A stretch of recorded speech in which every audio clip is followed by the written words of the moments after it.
এই এই কি সমস্যা আপনার? ভাবনা থেকে বেরিয়ে এসে স্বাভাবিকভাবেই বললাম, কোনো সমস্যা নেই তো। আমার দিকে এভাবে তাকিয়েছিলেন যে, পছন্দ হয়েছে? প্রশ্ন শুনে তো গলা শুকিয়ে কাঠ হয়ে গেছে। একে তো মেয়ে, তার উপর এত সুন্দরী মেয়ে, আর অদ্ভুত প্রশ্ন। আমি আমতা আমতা করে বলেই ফেললাম, না না। পছন্দ হয়নি তো তাকিয়েছিলেন কেন? আমার ফেসটা হয়তো ওই দিকে ছিল, কিন্তু দৃষ্টি অন্যদিকে দিয়েছিলাম। না একা মুখের উপর বলে পছন্দ হয়নি। কি নাম আপনার? শুভ। আমি ইরা।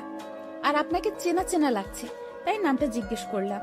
ও, তারপরে ইরা নামের মেয়েটা আমাকে অবাক করে দিয়ে আমার কাজের স্থান, মানে আমি যে কোম্পানিতে পিয়ন হিসেবে চাকরি করি, তার কথা বলল। আপনি কি মিতালি অফিসের পিয়ন? জি জি। ও, আমার বাবা ওই কোম্পানির মালিক, আর আমার বাবার অফিসেই চাকরি করে। বাবার অফিসে আমি অনেক যাই। আপনি তো চা কফি এনে দেন। আমি আপনাকে চিনেছি, আপনি আমাকে চিনতে পারেননি কেন? আমি আপনার দিকে তাকাইনি, আর আমি মেয়েদের দিকে কম তাকাই। ওরে সাধু, শোনেন, আপনি তাকান, তবে বেশি ভাবনায় থাকেন, তবে আমাকে কখনো খেয়াল করেননি। জি, এটাও হতে পারে। আমিও হিতাহিত জ্ঞান বুদ্ধি হারিয়ে ফেলেছি। তোকে আপনি করে বলছি কেন? তুই তো পিয়ন। আচ্ছা শোন, জি ম্যাম বলে।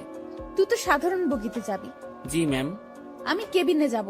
তুই আমার ব্যাগ দুটো একটু উঠাই দিবি, তারপর তোর আসনে গিয়ে বসবি, ঠিক আছে? জি ম্যাম, ঠিক আছে। রাগ করিস না, কুলি পাচ্ছি না। আর তোকে পেয়েছি, হার কাকে লাগে, চেনা মানুষ তো। জি ম্যাম। এত জিম্যান জিম্যান করিস কেন? জি না, হ্যাঁ ম্যাম, ঠিক আছে, আমি ব্যাগ উঠাই দিব। ওকে ওকে। মালিকের মেয়ে, যথেষ্ট সম্মান দিতে হবে, আর যা বলবে সেটা তো করতেই হবে, না হলে আমার চাকরি তখনই গায়েব। এসব ভেবে লাভ নেই, আর ভাবনাতে হারিয়ে গেলে চলবে না, অ্যাক্টিভ থাকতে হবে। ট্রেন ঢাকা থেকে আসলো, ৮ ঘন্টা পর ইঞ্জিন ঘুরিয়ে আবার ঢাকার উদ্দেশ্যে রওনা হবে। আমি ইরা ম্যামের ব্যাগ দুটো তার কেবিনে দিয়ে আসলাম। বকশিস স্বরূপ তিনি আমাকে 50 টাকা দিলেন। কোনো দ্বিধা না করে টাকাটা নিলাম, কারণ আমার আগে থেকে অভ্যাস আছে। টাকা নিয়ে চলে যাচ্ছিলাম, ইরা ম্যাম আবার ডাকলো। আর শোন শোন, জি ম্যাম বলেন। নামার সময় আবার তুই আসবি, ঠিক আছে? আচ্ছা। আবার ঘুমিয়ে যাস না কিন্তু। না ম্যাম, ঘুমাবো না। ওকে, যা। আমি আমার বগিতে গিয়ে উঠলাম। টিকিট সংগ্রহ করতে আমি অনেক দেরি করে ফেলেছি, তাই সিট হয়নি। পুরো রাস্তাটা দাঁড়িয়ে যেতে হবে। আশেপাশে তাকিয়ে দেখলাম অনেক সিট ফাঁকা।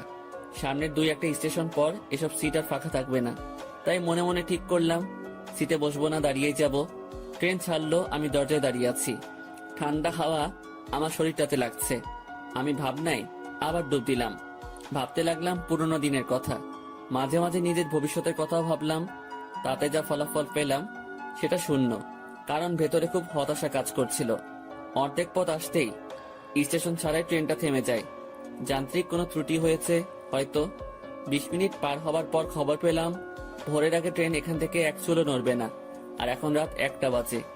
এক একজন এক এক কথা বলছে। কেউ বলছে লাইনের সমস্যা, কেউ বলছে ইঞ্জিনে। আমি ওইসব কথা থেকে কান ফিরিয়ে নিয়ে নিজের ভাবনাতে আবার মন দিলাম। হঠাৎই এই শুভ, পেছনে তাকিয়ে দেখি ম্যাম দাঁড়িয়ে। জি ম্যাম বলেন। তুই উঠ। ম্যাম কিছু লাগবে? না, আমি একটু ট্রেন থেকে নামবো।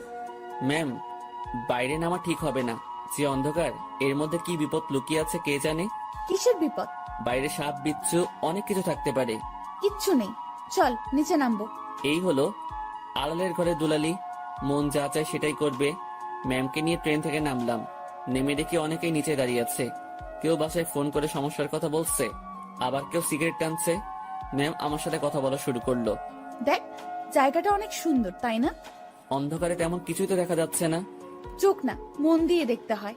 তবে ম্যাম আকাশটা বেশ সুন্দর লাগছে, অনুজ্জ্বল তারাগুলো দেখা যাচ্ছে। আমি তো অনুজ্জ্বল অনেক কিছু দেখতে পারছি। কি ম্যাম? এই যে দেখ, একটা টি স্টল, চল যাই। এখন ওখানে গিয়ে কি হবে? চা খাবো, চল চল, বেশ মজা হবে। শীতের মধ্যে এত রাতে বাইরে চা খাওয়ার মজাটাই আলাদা। আমি তো আর মানা করতে পারবো না, মানা করলেই বকা দিবে। কেন যে এর সাথে দেখা হয়ে গেল, মনে হচ্ছে বাকি রাতটাই বেশ প্যারায় রাখবে। টি স্টলের কাছে পৌঁছাতে দেখি কিছু যাত্রী এখানে আগে এসেছে। এই দোকানটার আশেপাশে আর একটা দোকানও নেই। হাতে চা নিয়ে আমি দোকানিকে বললাম, চাচা, এমন একটা জায়গায় দোকান দিয়েছেন কি মনে করে? বাবা, সে অনেক কাহিনী, বাজারে দলাদলি চলে, আমার লোকজন না থাকায় ওখানে দোকানটা নেওয়া হয়নি। রাগের মাথায় নিজের জায়গাতেই দোকানটা নিয়ে বসেছি। বাহ, বেশ করেছেন। তা চলে কেমন? আলহামদুলিল্লাহ, ভালোই চলে। একটা কথা বলি, রাগ করে এখানে দোকান দিয়ে ভালোই করেছেন। এর জন্য আপনার হাতে চা খেতে পারলাম। আরো কিছুক্ষণ কথা হলো, বিলটা আমি দেই। ম্যাম আর আমি চলে আসি। ওনার সাথে আড্ডা দিতে খুব ইচ্ছে করছে, কিন্তু মালিক পক্ষের লোক আগ বাড়িয়ে কথা বলাটা বেয়াদবি হবে। আমি কিছু বলছি না, চুপচাপ তার পেছন পেছন হাঁটছি। আমার চুপ থাকা দেখে ম্যাম হয়তো কিছু একটা ভাবছে। আমাকে বলল, কি রে, কথা বলতে পারিস না? দোকানের সাথে তো বেশ জমিয়ে কথা বললি, এখন চুপ কেন? ম্যাম কি বলবো? সেটা কি আমাকে বলে দিতে হবে? দোকানে কি তোকে কিছু বলেছিল? না। তো কিছু বল, সারা রাত তো এভাবে চুপ থাকতে পারবো না। আপনি রাজশাহীতে কোথায় আসছিলেন? আর বলিস না, আমার একটা বান্ধবীর বিয়ে হলো, বিয়েতে আসছিলাম। ও। তুই বিয়ে করেছিস? না ম্যাম। কেন? কাকে বিয়ে করব? কাকে করবি মানে? দেশে কি মেয়ের অভাব পড়ছে? আসলে সেটা না। তো কি? আমার পরিবার নেই, আমার বিয়ে করা একটু সমস্যা। তো সমস্যার কি আছে? দেশে অনেক মেয়ে আছে যাদের পরিবার নেই, তাদের মধ্যে একজনকে বিয়ে করবি। ম্যাম, ওই রকম হলে আমি করব না। কেন? সেটা না বলি। ওই সব বলতে হবে। মাথায় একটা দুষ্টু বুদ্ধি এলো। আমি বললাম, ম্যাম, আপনার মতো সুন্দরী পেলে ভেবে দেখতে পারি। তোর ভাবা লাগবে না, আমার মতো কেউ তোর দিকে তাকাবেও না। সেটা আমার জন্যই ভালো। কেন? তাহলে আর বিয়ে করা লাগবে না। হয়েছে ভাই, থাম এবার। চল লাইনের ওই পাশটাই ঘুরে আসি। ইরা ম্যাম যেদিকে যাচ্ছে আমিও তার পেছন পেছন ছুটছি।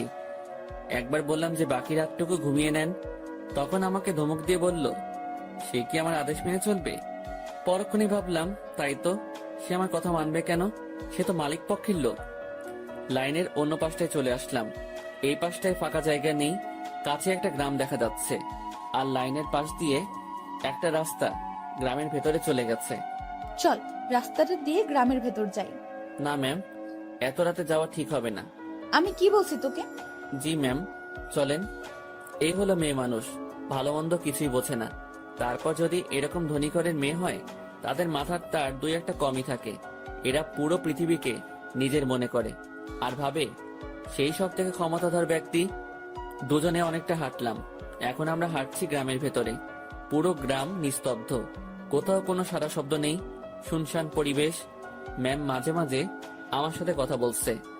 এক সময় আমরা ভালোই কথা বলতে শুরু করি। ম্যাম আমাকে বলল, তুই কি সারা জীবন এইভাবেই কাটাবি? জানি না। জানিস না মানে? আমার ভাগে কি আছে আমি কিভাবে বলবো? তাও সবার তো অনেক ফিউচার প্ল্যান থাকে, তোর নেই? না। অদ্ভুত। আচ্ছা ম্যাম, একটা জিনিস আমার কাছে খুব খারাপ লাগছে। কি? বললে রাগ করবেন না তো? না, বল। স্টেশনে যখন আপনাকে দেখলাম, তখন একটা জিনিস খেয়াল করেছি। কি খেয়াল করেছিস? আপনার সৌন্দর্যের সাথে আপনার আধুনিক সাজগোজ একদমই বেমানান। কি বলিস? সবাই তো খুব প্রশংসা করে। সবার চোখ নেই তাই। তো কেমন সাজলে আমাকে ভালো লাগবে? অতি সাধারণ। যেমন? এই যে হেয়ার কালার করেছেন, এটা চুলের সৌন্দর্য নষ্ট করেছে। আপনার ঠোঁটে। এই থাম। জি ম্যাম। তুই অন্ধকারে আমার ঠোঁট কিভাবে দেখলি? ওই যে বললাম না, স্টেশনে দেখেছি। উফ, বাদ দে তোর ডায়লগ, চুপচাপ হাঁটতে থাক। জি ম্যাম, আর সামনে না এগোই, আমরা চলে যাই। আর একটু যাব, তারপর ফিরবো। পরিবেশটা ভালোই লাগছে, রাতে এইভাবে গ্রামের মধ্যে দিয়ে কখনো হাঁটিনি। আমরা হাঁটতে হাঁটতে আরো সামনে এগোলাম, আর হঠাৎ দুজন লোক লাইট নিয়ে আমাদের সামনে আসলো। তাদের হাতে মাছ ধরার পলো, মাছ ধরতে যাচ্ছে মনে হয়। এই, তোমরা কারা? এই গ্রামে আগে কখনো দেখিনি তো। ভাই, আমরা আসলে ট্রেনে যান্ত্রিক ত্রুটির কারণে মাঝপথে দাঁড়িয়ে গেছে, আর ট্রেন থেকে নেমে আমরা একটু হাঁটতে আসছি। এই, তোমরা থামো, সব বুঝে গেছি সব। চলো আমাদের সাথে। কোথায় যাব? কোনো কথা না, চলো। লোক দুটো আমাদেরকে একটা বাড়ির ভেতর নিয়ে আসলো। আমি মনে মনে আল্লাহ আল্লাহ করছি, কি যে হবে। গ্রামের মানুষ এসব কিছুতে বেশ সিরিয়াস। রাত করে মেয়ে নিয়ে বাইরে দেখলে উল্টাপাল্টা ভাববে। আমাদের বেলায় ঠিক তাই হয়েছে। এরা শুধু আমার দিকে তাকিয়ে বারবার দেখছিল। আমিও মনে মনে বলছি, দেখেন কেমন লাগে। একজন বাড়ির গিন্নিকে ডাকা শুরু করলো। বুঝলাম এটা তার নিজের বাড়ি। লোকটির বয়সে আমাদের তাকিয়ে বলল, এরা কারা? ওরা বাড়ি থেকে পালায় আসছে, ওদের তুমি ঘরে নিয়ে যাও, আমি হুজুরের ডাইকা নিয়ে আসি। ভাই ভাই, হুজুরে ডেকে কি করবেন? বিয়ে করায় দেবো তোমাদের। ভাই ভাই শোনেন, উনি আমার কিছু না, আমরা পালাই আসিনি। উল্টাপাল্টা কথা কইও না, চুপ থাকো। একটা মায়া তোমার সাথে এত রাতে ঘুরে, এর মানে কি আমরা বুঝি না? ভাই ভাই এমন কইরেন না। চান মিয়া, তুমি ওদের ঘরে নিয়ে যাও। আর বউ, আমি যাইতেছি হুজুরের ডাকতে। আমাদের কাছে একজনকে রেখে লোকটি অন্ধকারে হাওয়া হয়ে গেল। কিছু একটা ঘটতে চলছে। আমি ইরার দিকে তাকালাম, দেখি সে আমার দিকে তাকিয়ে আছে। মুখটা কাঁচুমাচু করে রেখেছে সে। দুজনে কথাও বলতে পারছি না। সময় যাচ্ছে আর লোকজন বাড়তে শুরু করে। আমাদের দুজনকে 2 রুমে রাখা হয়েছে। আমি শুধু আল্লাহ আল্লাহ করছি। ওইদিকে ইরার কি অবস্থা হয়েছে আমি জানি না। কিছু সময় পর হুজুর আসলো। আমি তাকেও বুঝালাম। স্বস্তির কথা হলো সে বুঝেছে। কঠিন একটা সমস্যা থেকে বাঁচলাম। হুজুরটা আমাদের লাইন পর্যন্ত এগিয়ে দিল। তারপর ওয়াও, কি দারুণ অভিজ্ঞতা। ধুর, চুপ করেন তো, এখনই তো একটা ইয়ে হয়ে যেত। ইয়ে মানে কি এ? আরে বড় বাচ্চা বেঁচে গেছেন। তা তো জানি, তবে দারুণ লাগছে। আপনি থাকেন, যেখানে ইচ্ছা যান, আমাকে ডাকবেন না। আমি ট্রেনে উঠলাম। ওনার সাথে সাথে আর দেখা করলাম না। ফজরের আজান হলো, তার কিছুক্ষণ পর আমাদের ট্রেন আবার যাত্রা শুরু করলো। আমি ঠিক আমার আগের জায়গাটায় দাঁড়িয়ে আছি। ইরা ম্যাম আবার আসলো। তুই ভালোই বদমাইশ তো। কি কি করছি আমি? তুই আমার উপর ছাড়ি দিস, আমার উপর রাগ দেখাস। তো কি করব? আপনার মাথায় কি ব্রেইন নামক জিনিসটা আছে? থাকলেও তো মনে হয় কাজ হবে না। এরকম ছেলে মানুষই করেন, কি জন্য বড় হয়েছেন বোঝেন না কিছু? ম্যাম আমার দিকে হা করে তাকিয়ে আছে। আমি জানি কথাটা বলার পর আমার চাকরি থাকবে না। আপনার বাবাকে কিছু বলতে হবে না, আমি অফিস যাব না। ম্যাম কিছুক্ষণ চুপ থেকে বলল, আমি তোকে চাকরি দেইনি, তোর চাকরি আমি কাটবো কেন? এই যে আমাকে বকা দিলি, মনে রাখিস, এর শোধ আমি তুলবো। ইরা রাগ দেখে তার কেবিনে চলে গেল।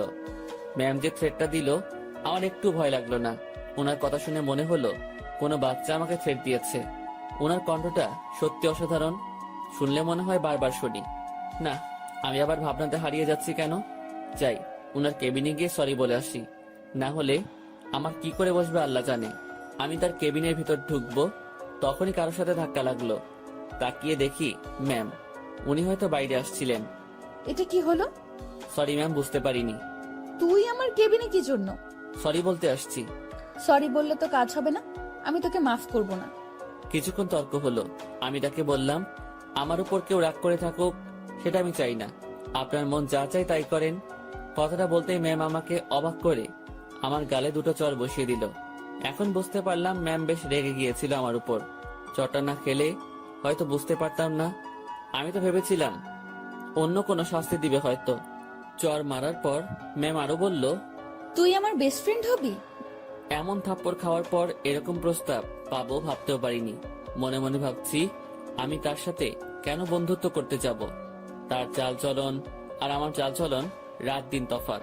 কিন্তু কথাটা তাকে মুখের উপর মানা করতে পারবো না, যদি আবার কয়েকটা থাপ্পড় দিয়ে দেয়। ভয় ভয় বললাম, হব। গুড, তুই এখন যা। না, শোন শোন, তোর কন্ট্যাক্ট নাম্বারটা দিয়ে যা, আমি কল করে তোকে ডেকে নেব যে কোনো সময়। ম্যামকে মোবাইল নাম্বারটা দিয়ে আগের জায়গায় ফিরে আসলাম। 8টায় আমাদের গন্তব্যে পৌঁছে গেলাম। ইরা ম্যামের কথা অনুযায়ী তার ব্যাগগুলো নামিয়ে দিলাম। এখন উনি আর আমি স্টেশনের বাইরের রাস্তায় দাঁড়িয়ে আছি। বাসা থেকে ওনার জন্য গাড়ি পাঠানো হয়েছে। গাড়ি জ্যামে পড়েছে, তাই অনেক লেট হচ্ছে। আমার পেটের অবস্থা খারাপ, রাতে কিছু খাওয়া হয়নি। আবার অনেকটা বেলা হয়েছে, পেটে এখনো কিছু পড়েনি। ম্যামের সামনে কিছু বলারও সাহস পাচ্ছি না।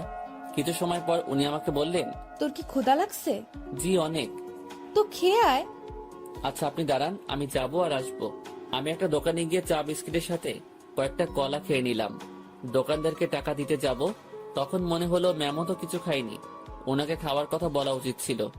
বোলটা যেহেতু করে ফেলেছি, তাই ওনার জন্য কিছু নিয়ে গেলাম। আমি কাছে গিয়ে তার দিকে খাবারগুলো এগিয়ে দিলাম। আমার দিকে উনি ভ্রু কুঁচকে তাকালো। এগুলো আমাকে কেন দিচ্ছিস? খেয়ে নিন, আপনি তো রাতে কিছু খাননি। তুই কি ভাবিস আমাকে? আমি সকাল সকাল রাস্তায় দাঁড়িয়ে এসব খাবো? এগুলো তোদের মতো লোকজন খাবে। সরি ম্যাম, বুঝতে পারিনি। খাবারগুলো নিজের ব্যাগে ভরে নিলাম। নিজে বাসায় গিয়ে খাবো। ঘন্টাখানেক পর গাড়ি আসলো। ম্যামকে উঠিয়ে দিয়ে আমি আমার বাসায় চলে গেলাম। আমার হাতে শুধু আজকের দিনটাই ছুটি আছে, আগামীকাল থেকে ডিউটি। বাসায় এসে সব ঠিকঠাক করে নিলাম। দিনের বাকি সময়টুকু আর বাইরে বের হলাম না। এই শহরের গাড়িগুলোর হর্ন আমার ভালো লাগে না, প্রচন্ড বিরক্তিকর একটা জিনিস। শুনলেই মাথা ব্যথা শুরু হয়ে যায়। রুমের জানালা খুলে দিয়ে আকাশের দিকে তাকিয়ে থাকি। গতকাল রাতের ঘটনাটা ভাবতে থাকি। কাল যদি বিয়েটা হয়ে যেত, আজ আমি মামা শ্বশুর বাড়ি থাকতাম, মানে জেলে। কি বাঁচাটাই না বাঁচলাম। সন্ধ্যার একটু আগ দিয়ে ইরার কল পেলাম। উনি আমাকে তাদের অফিসের সামনে যেতে বলেছে। গত রাতে ফ্রেন্ড হয়েছি, কথা রাখতে অবশ্যই যেতে হবে। কথায় আছে, ফ্রেন্ডের কাছে কোনো বাহানা চলে না। আমিও তাই কোনো বাহানা বা ব্যস্ততা দেখালাম না। বাইরে যাচ্ছি ওনার সাথে দেখা করতে, তাই একটু সাজতে হবে। ব্যাগ থেকে নতুন একটা ফুল হাতা গেঞ্জি বের করলাম। একটু স্মার্ট সাজার জন্যই। সুন্দরীদের সামনে তো আর এমনি এমনি যাওয়া যায় না। এই প্রথম কাউকে উদ্দেশ্য করে সাজগোজ করছি। মনের মধ্যে কেমন যেন খটকা লাগছিল। এখন খটকা দেখার সময় নেই। চটপট রেডি হয়ে আমার অফিসের সামনে গেলাম। ম্যামকে গিয়ে ঠিক সেখানেই পেলাম। উনি তার গাড়ির সাথে হেলান দিয়ে দাঁড়িয়ে আছে। আমি তার সামনে গিয়ে ম্যামকে ডেকে সালাম দিলাম। উনি উত্তর দিলেন আর সাথে সাথে বললেন, গাড়ির পেছনে বসে যা। কোথায় যাবেন? আমার বন্ধুদের সাথে তোর পরিচয় করিয়ে দেব, সেখানেই নিয়ে যাচ্ছি। আমি আর কিছু বললাম না, তার গাড়ির পেছনে চেপে বসলাম।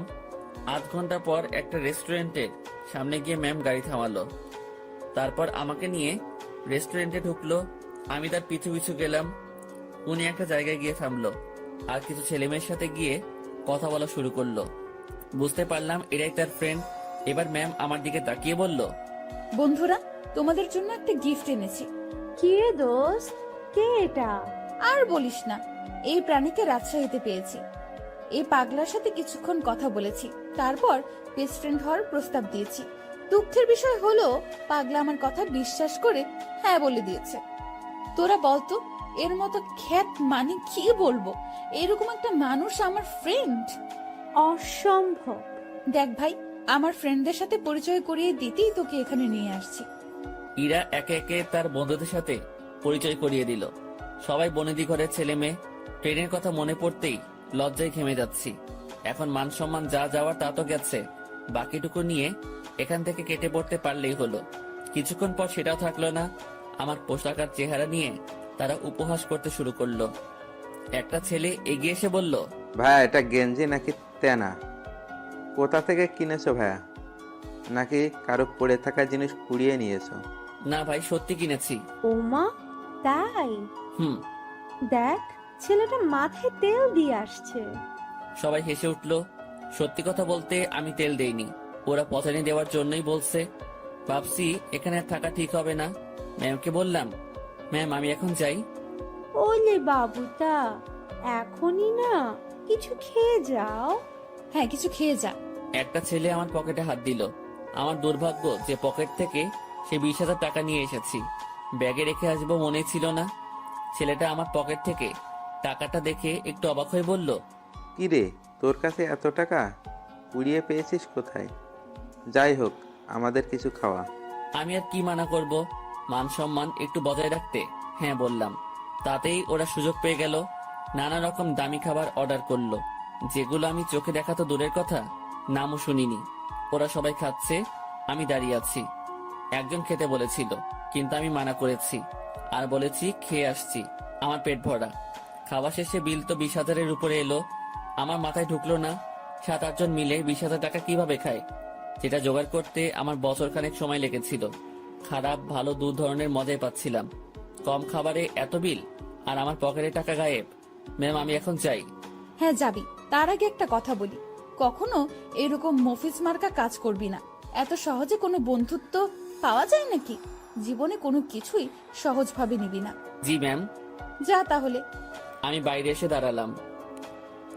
পকেটে টাকা নেই, বাসায় যাব টাকা লাগবে।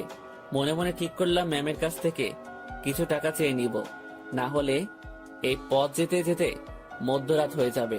কাল সকালে আবার অফিসে যেতে হবে। অনেকটা সময় পার হওয়ার পর ম্যাম আর তার বন্ধুরা বের হলো। আমি ম্যামকে ডাকায় সে বাকিগুলোকে বিদায় দিয়ে আমার দিকে আসলো। কি হয়েছে, এখনো যাসনি কেন? ম্যাম আমাকে কিছু টাকা। পুরোটা বলার আগেই একটা থাপ্পড় বসিয়ে দিল। আমি আবার বললাম, গাড়ির ভাড়া টাকাটা চাইছিলাম, পকেটে কোনো টাকা নেই, যেতে অনেক সময় লাগবে, কাল থেকে আবার অফিস আছে। তোর জন্য কি আমি টাকা নিয়ে দাঁড়িয়ে আছি, ফকিন্নির বাচ্চা? কথাটা সত্যি, বুকের মাঝখানে গিয়ে লাগলো। আমি আর কথা বাড়ালাম না, ওনার দিকে একবার তাকিয়েই হাঁটা শুরু করলাম। সেই জায়গা থেকে বাসায় যাওয়ার পুরোটা সময় শুধু রেস্টুরেন্টের ভেতরের অপমানের কথা মনে হয়েছে। আজকাল মানুষগুলো কেমন হয়েছে, আরেকজনের আর্থিক অবস্থা না বুঝে তার টাকা খসানোর জন্য উঠে পড়ে লাগে। টাকাগুলোর জন্য খুব মায়া হচ্ছে। ওদের কাছে হয়তো সামান্য টাকা, কিন্তু আমার কাছে পাহাড় পরিমাণ। মধ্যরাতে বাসায় ফিরলাম, কিছু শুকনা খাবার খেয়ে শুয়ে পড়লাম। শুয়ে আর কিছু ভাবলাম না, ঘুমানোর চেষ্টা করলাম, কারণ কাল অফিস যেতে হবে। পরদিন সকালবেলা উঠতে আর দেরি করলাম না, ফোনে অ্যালার্ম দেওয়াই ছিল। সময় মতো উঠে হাতের কাজগুলো সেরে নিলাম, তারপর খেয়ে অফিসের উদ্দেশ্যে রওনা হলাম। অফিসে যাওয়ার পর যে সমস্যায় পড়লাম সেটা আমি কখনো চিন্তাও করিনি। যেখানে স্যার মানে ইরার বাবা বসে থাকার কথা, সেখানে ইরা বসে আছে। ওই চেয়ারটাতে ইরা বসা মানে আজকের দিনটা পুরো শেষ। আমি রুমে ঢুকে তাকে সালাম করে বেরিয়ে আসলাম। কিছুক্ষণ পর উনি নক করলেন। আমি ভেতরে গিয়ে বললাম, জি ম্যাম বলুন। 4 নম্বর টেবিলে রাশিদ সাহেব অফিসে আসেনি, তুই একটু খোঁজ নিয়ে দেখ। জি ম্যাম।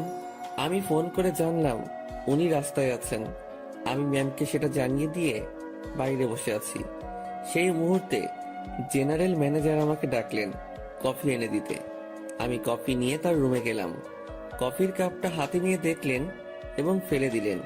কি হয়েছে এটা বলার সাথে সাথে উনি আমাকে চর বসিয়ে দেন আর বলেন, কফির উপর মরা মাছি পড়ে আছে, দেখিস না? সরি স্যার, দেখতে পাইনি। উনি আমার কলার ধরলেন। আমি যদি এটা খেয়ে ফেলতাম, তারপর যদি অসুখ করতো, তুই কি করতিস তখন? স্যার মাফ করে দেন, দেখতে পাইনি। উনি অনেক বাজে বাজে বকা দিচ্ছিলেন। অফিসের মধ্যে একটা শোরগোল বেঁধে গেল। ইরা ম্যাম তার কেবিন থেকে উঠে আসলেন। সবাই মিলে দোষটা আমাকে দিচ্ছিল। এখন ভয় লাগছে যে ম্যাম চটটা মেরে হয়তো বিদায় করে দিবেন। তারপর ম্যাম সবকিছু শুনলেন, আমার থেকেও আর ম্যানেজারের থেকেও। সব শোনার পর যা করলেন দেখে তো আমি হতবাক। পরপর 2টা চর বসিয়ে দিলেন ম্যানেজারের গালে। আমি কিছু বলার আগেই এখান থেকে বের হবেন। আর হ্যাঁ, বাকি সবাইকে বলছি, এটা নিয়ে কোনো কথা হবে না। সমস্যা হয়েছে, সমাধান করেছি। সমালোচনা করে ভালো জিনিস খারাপ বানাবে তো পাবলিক। বুঝবা, কত ধানে কত চাল। যার যার কাজে যাও, অনেক সময় নষ্ট হয়েছে। কিছুক্ষণ ঝড়ের পর অফিস স্বাভাবিক, আগের মতো কাজ চলছে। কিভাবে সব সামনে নিলাম, হুটহাট ম্যানেজার শ্যাক্ট, সাথে 2টা থাপ্পড়। বিচারটা যাই করুক, তাহলে আমার সাথে অমন করলো কেন? ভাবতে ভাবতে কোনো উত্তরই খুঁজে পেলাম না। লাঞ্চের সময় আমি বাসা থেকে রুটি নিয়ে আসছি। 2-1জনকে পানি এনে দিয়ে আমি খাওয়ার জন্য বসবো। তখন ম্যাম ডাকলো। মনে মনে ভাবছি খাওয়াটাও কপালে নেই। মুখ ভার করেই ম্যামের রুমে ঢুকলাম। জি ম্যাম, কিছু বলবেন? তুই খাবার খেয়েছিস? জি না। বাসার থেকে খাবার নিয়ে আসছিস নাকি বাইরে গিয়ে খাবি? বাসা থেকে এনেছি। যা, খাবার নিয়ে আমার রুমে আয়। ম্যাম বুঝিনি। আরে হারামি, খাবার নিয়ে আমার রুমে আয়। কথাটা শুনেই ভাবছিলাম আমি ঠিক শুনছি তো। ভাবনাতে আর ডুব দিলাম না। দেরি না করে খাবার নিয়ে আবার রুমে ঢুকলাম। ম্যাম তো দেখি দামি দামি খাবার সব টেবিলে সাজাচ্ছেন। আমাকে দেখিয়ে দেখিয়ে বললেন, এসব আমার মায়ের হাতের রান্না। ম্যাম আমি বাইরে গিয়ে খাই, আপনি খাওয়া শুরু করেন, পানি লাগলে বলবেন। এই, তুই কি এজন্য রেখেছিস? আচ্ছা, তোর খাবারের বাটিটা আমার হাতে দে তো। আমি তেমন কিছু আনিনি, ওই রুটি। আমি দেখবো, দে। ভয়েই বাটিটা ওনার হাতে দিলাম। লজ্জায় তো মাথা কাটা যাওয়ার অবস্থা। বাসায় কিছু ছিল না, তার উপর টাকাও নেই। রুমে পেঁয়াজ মরিচ ছিল, সেগুলো কেটে তেল আর লবণ দিয়ে মাখিয়ে নিয়ে আসছি। ম্যাম যদি সেটা দেখে তো। কথাটা ভাবতে ভাবতেই বাটির ঢাকনা খুলেই উনি চোখ বড় বড় করে ফেলেন। খাবারটা কিছুক্ষণ তাকিয়ে থেকে দেখে আবার আমার দিকে তাকালেন। কি রে, এগুলো কি? ম্যাম আসলে রুমে কিছু ছিল না, তারপর টাকাও নেই। রুমে আটা ছিল তো, ওইটা দিয়ে আর কি একটা ব্যবস্থা করে নিয়ে আসছি। ম্যাম আমার বাটিটা টেবিলে রাখলেন, তারপর উনি তার চেয়ারে বসে পড়লেন। আমি দাঁড়িয়ে আছি। উনি একবার আমার দিকে তাকাচ্ছেন আর একবার আমার খাবারের দিকে তাকাচ্ছেন। আমি ওনার সামনে এখন লজ্জাতে ইমিটি মিটি হাসতেছি। উনি কিছু সময় চুপ থাকার পর মুখ খুললেন। এই যে এই খাবারগুলো তোর। ওনার খাবার আমার দিকে এগিয়ে দিলেন। আমি টেবিলের কাছে গিয়ে হাত দিয়ে নিজের বাটিটা নিয়ে বললাম, আমি যেটা এনেছি সেটা না খেলে আমার পেট ভরবে না, আর আপনার খাবার খেলে আমার পেট খারাপ হতে পারে। এত ভালো জিনিস কখনো খাওয়া হয়নি তো, পেট খাবারটা সহ্য করতে নাও পারে। গতকালের রাতটা একটু দেখিয়ে রুম থেকে বেরিয়ে আসলাম। নিজের খাবার খেয়ে আবার কাজে মনোযোগ, কার কি লাগছে, কে কি চাচ্ছে সব দেখাশোনা করছি। দুপুরের পর ম্যাম আমাকে আর ডাকেননি। বুঝতে পারলাম তিনিও কিছুটা বুঝতে পেরেছেন আমার কষ্টটা। রাতে অফিস শেষ করে বাসায় ফিরলাম। পাশের বাসার পরিচিত একজনের কাছ থেকে টাকা ধার নিয়ে মাছ কিনে নিয়ে এসে রান্না বসিয়ে দিলাম। তখন রাত প্রায় 10টার কাছাকাছি। চুলোয় রান্না বসাবে সেই সময় ফোন আসলো। ম্যাম ফোন করেছে, নাম্বারটা সেভ করে রেখেছি। ধরবো কি ধরবো না এমন করতে করতে রিসিভ করে সালাম দিলাম। উনি উত্তর দিয়ে বললেন, কি করিস? এই তো ম্যাম, কিছু না। এখন শোন, জি ম্যাম বলেন। দুপুরে আমার মুখের উপর কথা বলে আমাকে লজ্জা দিয়ে তোর খাবার নিয়ে চলে গেলি, ভয় করলো না? আমি চুপ হয়ে গেলাম। কি বলবো উত্তরে বুঝতে পারছি না। কিরে, কথা বলছিস না কি জন্য? ম্যাম, অফিসের কোনো কথা হলে বলেন। তুই আমার কথা ঘুরিয়ে নিস। আমি যা বলছি তার উত্তর দে। জি ম্যাম বলেন। ওভাবে খাবার নিয়ে চলে গেলি কেন? আপনার খাবার খেয়ে আমার ক্ষুধা মিটতো না। তাই না? জি। আমি বুঝতে পেরেছি, তুই আমার উপর রাগ দেখাচ্ছিস, সুযোগ ভালোই কাজে লাগাচ্ছিস। এখানে কিসের সুযোগ ম্যাম? আপনি আমাকে এখন মানা করে দিলে আমার সাথে তো আপনার এখনই কোনো অফিসিয়াল সম্পর্ক থাকবে না। ক্ষমতা আপনার হাতে, সুযোগ আপনার হাতেই। চুপচাপ রান্না শেষ করে খেয়ে আমাকে কল দিবি। ম্যাম, অফিসের কোনো বিষয়ে কথা বলবেন? না। তাহলে ফোন দিয়েন না, আমিও দিব না। তোর 24 ঘন্টাই ডিউটি। আমি ফোন দেওয়ার পর সময়টুকু অফিসিয়াল, ওকে? তাহলে বেতন বাড়িয়ে দিয়েন। ঠিক আছে, দিব। ঠিক আছে, দিব। তুই অবশ্যই ফোন করবি। আর হ্যাঁ, কাল অফিসে আসার সময় দুপুরের খাবার আনবি না। কেন ম্যাম? অফিসে না খেয়ে কাজ করতে হবে? তোর জন্য আমি খাবার নিয়ে যাব। ম্যাম, ওসব খাবার টাবার বাদ দিন, আমি আমার খাবারে সন্তুষ্ট।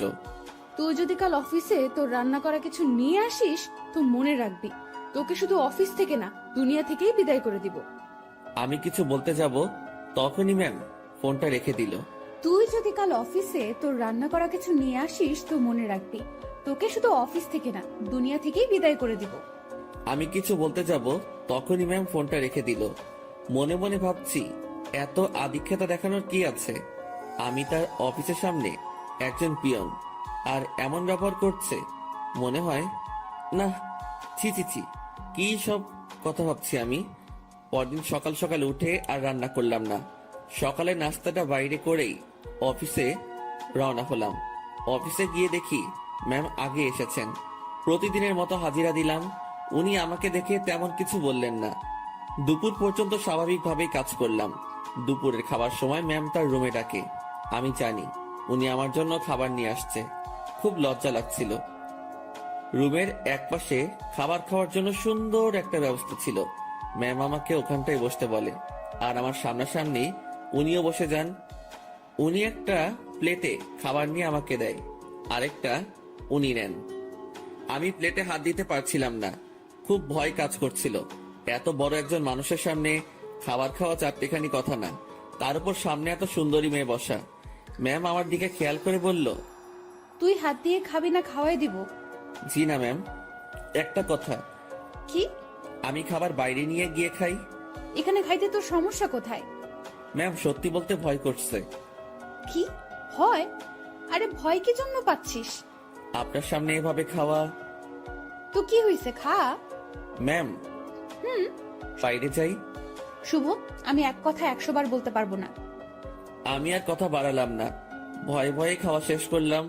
ম্যাম ছোট বাচ্চাদের মতো খাচ্ছিলেন, দেখতে বেশ মজাই লাগছিল।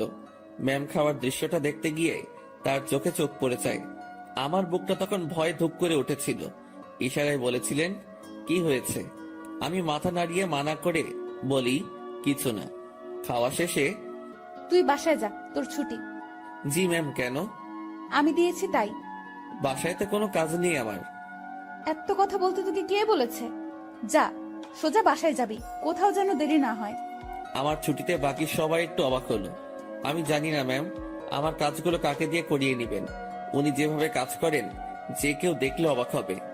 আমি বাসায় এসে বিছানায় আরাম করছি, মাথার উপর ফ্যানটার দিকে তাকিয়ে অন্য একটা ভাবনায় ছিলাম। নির্দিষ্ট কোনো ভাবনা না, একদমই এলোমেলো। বাংলায় এই ভাবনাকে কি বলে বা কিভাবে ব্যাখ্যা করে আমি জানি না। এই জিনিসটা ভাবতে ভাবতে আমার চোখটা বন্ধ হয়ে আসে। জানি না কতটা সময় ঘুমিয়েছি, হঠাৎ আমার কানে কোনো একটা শব্দে বেজে ওঠে। চোখ খুলে বুঝতে পারি ফোনটা বাজছে। ফোন হাতে নিয়ে আবছা চোখে দেখি ম্যাম কল করেছে। ফোনটা রিসিভ করলাম। কই তুই? কই আবার, আপনি তো ছুটি দিয়েছেন, বাসায় আসছি। তুই কি ঘুমাচ্ছিস? হ্যাঁ।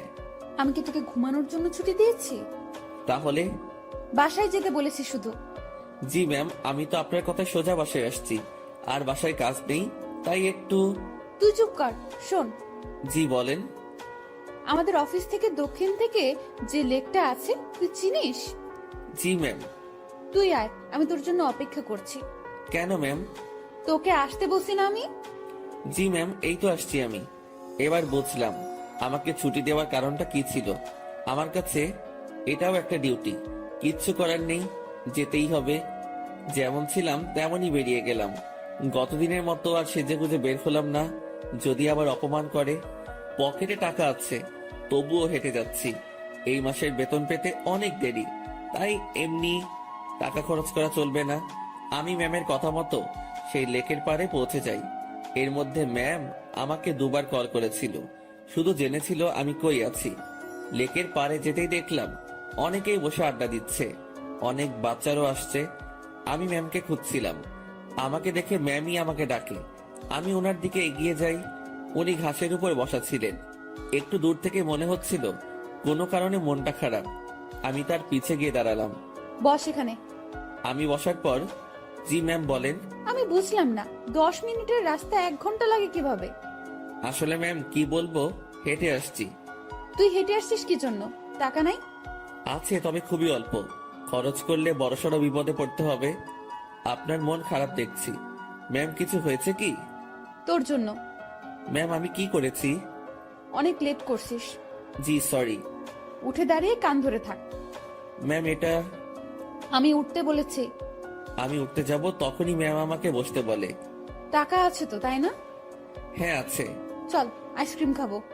আমার টাকা দিয়ে? তো কখনো কোনো মেয়েকে বিল দিতে দেখেছিস তুই? না।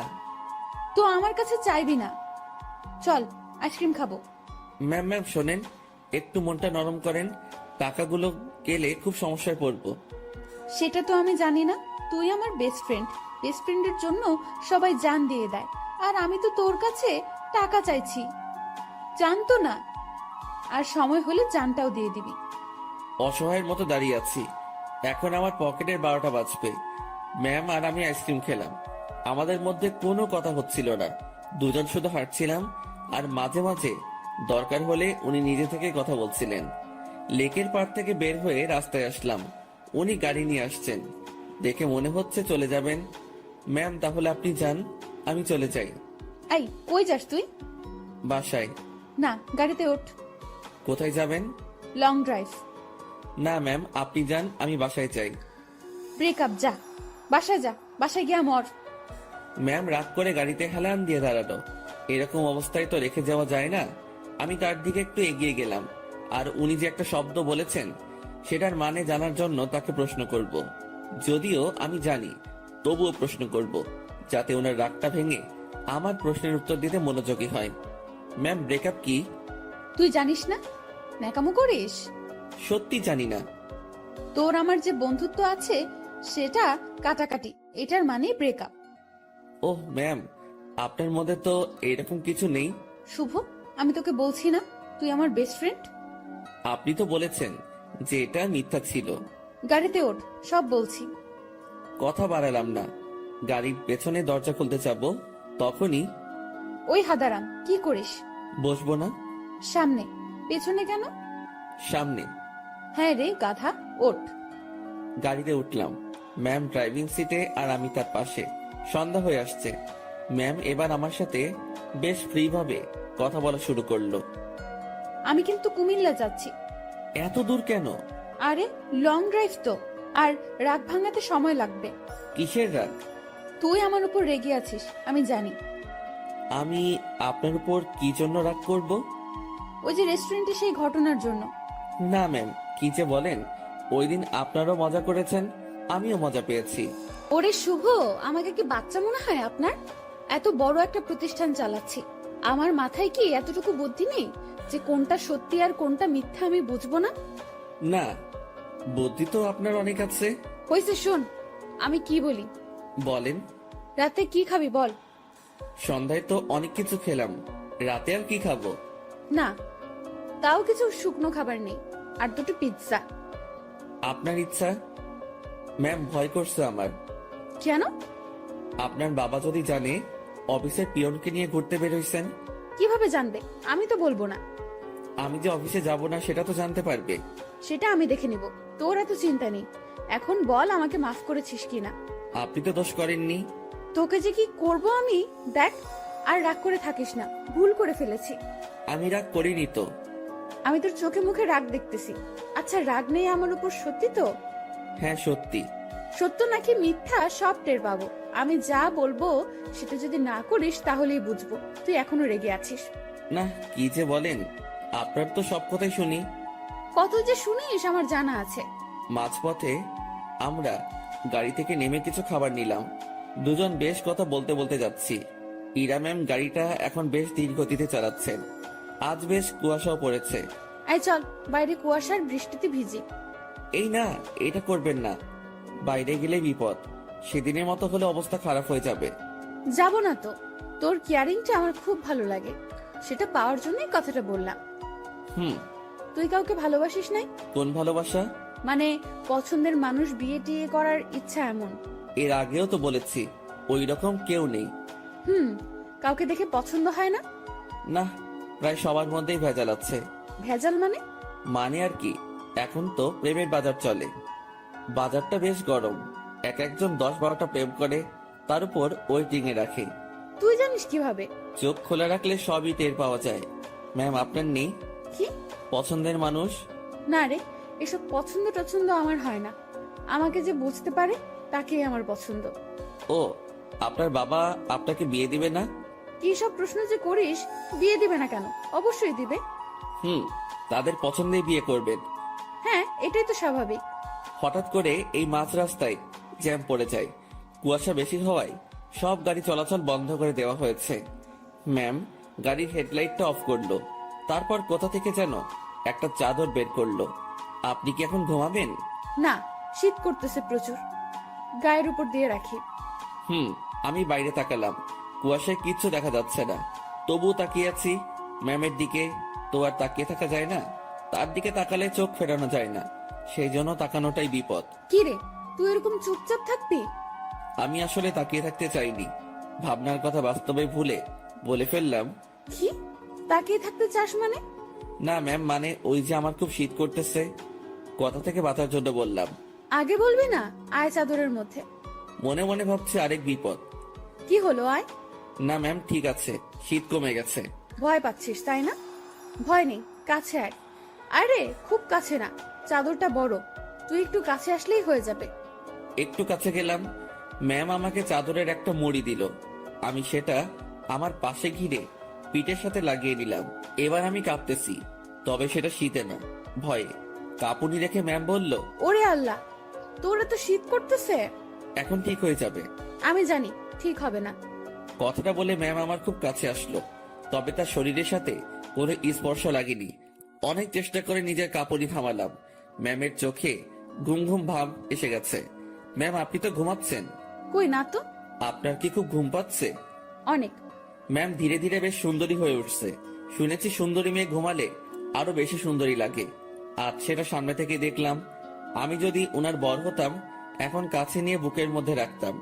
পরক্ষণে মনে পড়ল, কি সব ভাবছি আমি। ছি ছি ছি, এসব কি আসছে মাথায়। ম্যাম ঘুমে আর ঠিক থাকতে পারে না, আমার খুব কাছে আসে, আমার কাঁধের উপর তার মাথা রাখার চেষ্টা করছে। এবার সব ভুলে যাই আমি, নিজে থেকে তার দিকে এগিয়ে যাই, আর উনি তার মাথা আমার কাঁধের উপর রাখে। বুকের মধ্যে হাতুড়ি পেটা হচ্ছে। ওনার নিঃশ্বাস আমার টি শার্টে লাগার পরপরই আমার কেমন যেন একটা অনুভূতি কাজ করছে। না পারছিলাম তখন বুঝতে, না পারছিলাম ভাবতে। কিছুক্ষণ ঘুমানোর পর ম্যাম জাগনা পায়। আমি জেগেই আছি, একটুর জন্য চোখ বন্ধ করিনি। ম্যাম উঠে দেখলো সে আমার কাঁধে মাথা রেখে শুয়ে আছে। ঘাটটা দ্রুত উঠিয়ে দিয়ে বলল, সরি, আমি ঘুমের মধ্যে। ম্যাম আমি আপনার কাছে গিয়েছি, দেখছিলাম আপনি ঝিমুনি দিয়ে বারবার পড়ে যাচ্ছিলেন। হুম। ম্যাম লজ্জা পেয়েছে, লজ্জা মাখা মুখ নিয়ে বলল, রাত অনেক হয়েছে, এখন যা এনেছি সব খেয়ে নি। জি ম্যাম আপনার ইচ্ছে। তুই সব আমার উপর নির্ভর করিস কি জন্য? নিজে কিছু বলতে পারিস না? জি ম্যাম এখনই খাবো। এই, সেটা আমার বলার পর। আমরা খাবার খাওয়া শুরু করলাম। হঠাৎ পুলিশ এসে নক করলো। আমরা গাড়ি থেকে নামলাম। ইরা পুলিশের সাথে কথা বলছিল। আপনারা কোথায় যাচ্ছেন? কুমিল্লা 14 গ্রাম। উনি আপনার কে হন? বর। উনি দূরে দাঁড়িয়ে আছেন কেন? ভয় পাচ্ছে নাকি? এই, তুমি এখানে আসো। মনে মনে বলছিলাম ভয় পাবো না, পুলিশকে কি মিথ্যাটাই না বললো। আপনারা যে স্বামী স্ত্রী সেটা আমি বুঝবো কিভাবে? এইটারও প্রমাণ লাগবে। হ্যাঁ। আমার চাচু আবু সাইদ পুলিশ কমিশনার। কি নাম বললেন? আবু সাইদ। উনি তো ঢাকায় থাকেন তাই না? হ্যাঁ। আপনারা ঢাকা থেকেই আসছেন? হ্যাঁ, ঢাকা থেকেই তো আসবো। সাইদকে আমি চিনি, উনি আমার বন্ধু। দাঁড়াও, আমি এখনই ফোন করছি। তুমি আগে বললা না। সরি মামুনি। ইরা তো পড়লো মহা বিপদে। তার চাচাকে যদি বলে দেয় বরকে নিয়ে ঘুরতে যাচ্ছে, তাহলে তো ইরা শেষ। এখন সে এই পুলিশকে না করতেও পারবো না। এদিকে তার চাচা ফোনটা রিসিভ করেছে। দুজন বন্ধু একে অপরের খোঁজ নেওয়ার পর পুলিশটা ইরার কথা বলল। ইরার চাচা বড় সড়ো এক ধাক্কা খেলো। পুলিশ আমাদের বিদায় জানালো। আমরা গাড়িতে গিয়ে বসলাম। ইরা তো ভয় শেষ। একটু পরেই ইরার ফোনটা বেজে উঠলো। তার চাচা কল করেছে। ইরা ফোনটা রিসিভ করলো। তুমি কোথায় আছো, কিভাবে আছো, কার সাথে আছো আমি জানতে চাচ্ছি না। যার সাথে থাকো না কেন তাকে কাল আমাদের বাসায় নিয়ে আসো, ঠিক আছে? জি চাচু। ওকে। ইরার চাচা ফোন রেখে দেয়। ইরা আমাকে বলতে শুরু করলো, এখন কি হবে? আপনারই তো দোষ, আপনি মিথ্যা বলতে গেলেন কেন? সত্যি বললে যদি সমস্যা করতো তাই। আর আমি আগে থেকেই ভেবে রেখেছি কত সমস্যা হলে এগুলো বলবো। কিন্তু এই হারামি পুলিশটা যে চাচার বন্ধু কে জানতো? আচ্ছা টেনশন করেন না, বাসায় গিয়ে সত্যি কথাটা বলে দিবেন, হয়ে যাবে। ভয়টা আমাকে নিয়ে না, তোকে নিয়ে। কেন? জানি না কি হবে। ওরা তোকে কি বলবে, আমি কিভাবে সামলাবো বুঝতে পারছি না। এই মুহূর্তে আমি বা তাকে কি বলবো বুঝতে পারছি না।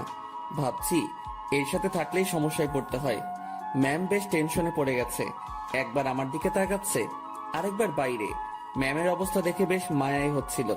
মিথ্যা বলে উনি বড় ফাঁসা ফেসে গেছেন। তার টেনশন কমানোর জন্য আমি তাকে ডেকে বললাম, ম্যাম। বল। আমি বলি কি, এত টেনশন করে লাভ নেই, যা হবার হবে। আর সত্যিটা বললে হয়তো ওনারা বুঝতে পারবে। সত্যিটাই বা কিভাবে বলবো? আমার তো তাদের সামনে কথা বলতে ভয় হাত পা কাঁপবে। আচ্ছা ম্যাম, ওনাদের সাথে আমি কথা বলবো। আরে তোর সাথে ওনারা কথাই বলবে না। সেটা দেখা যাবে, আগে তো বাসায় যাই। রাতটা কাটলো জেগে জেগেই। রাতের শেষ ভাগে যানজট কেটে গেল। আমরা ঢাকায় ফিরলাম আর সোজা ম্যামের বাসার সামনে পৌঁছে গেলাম।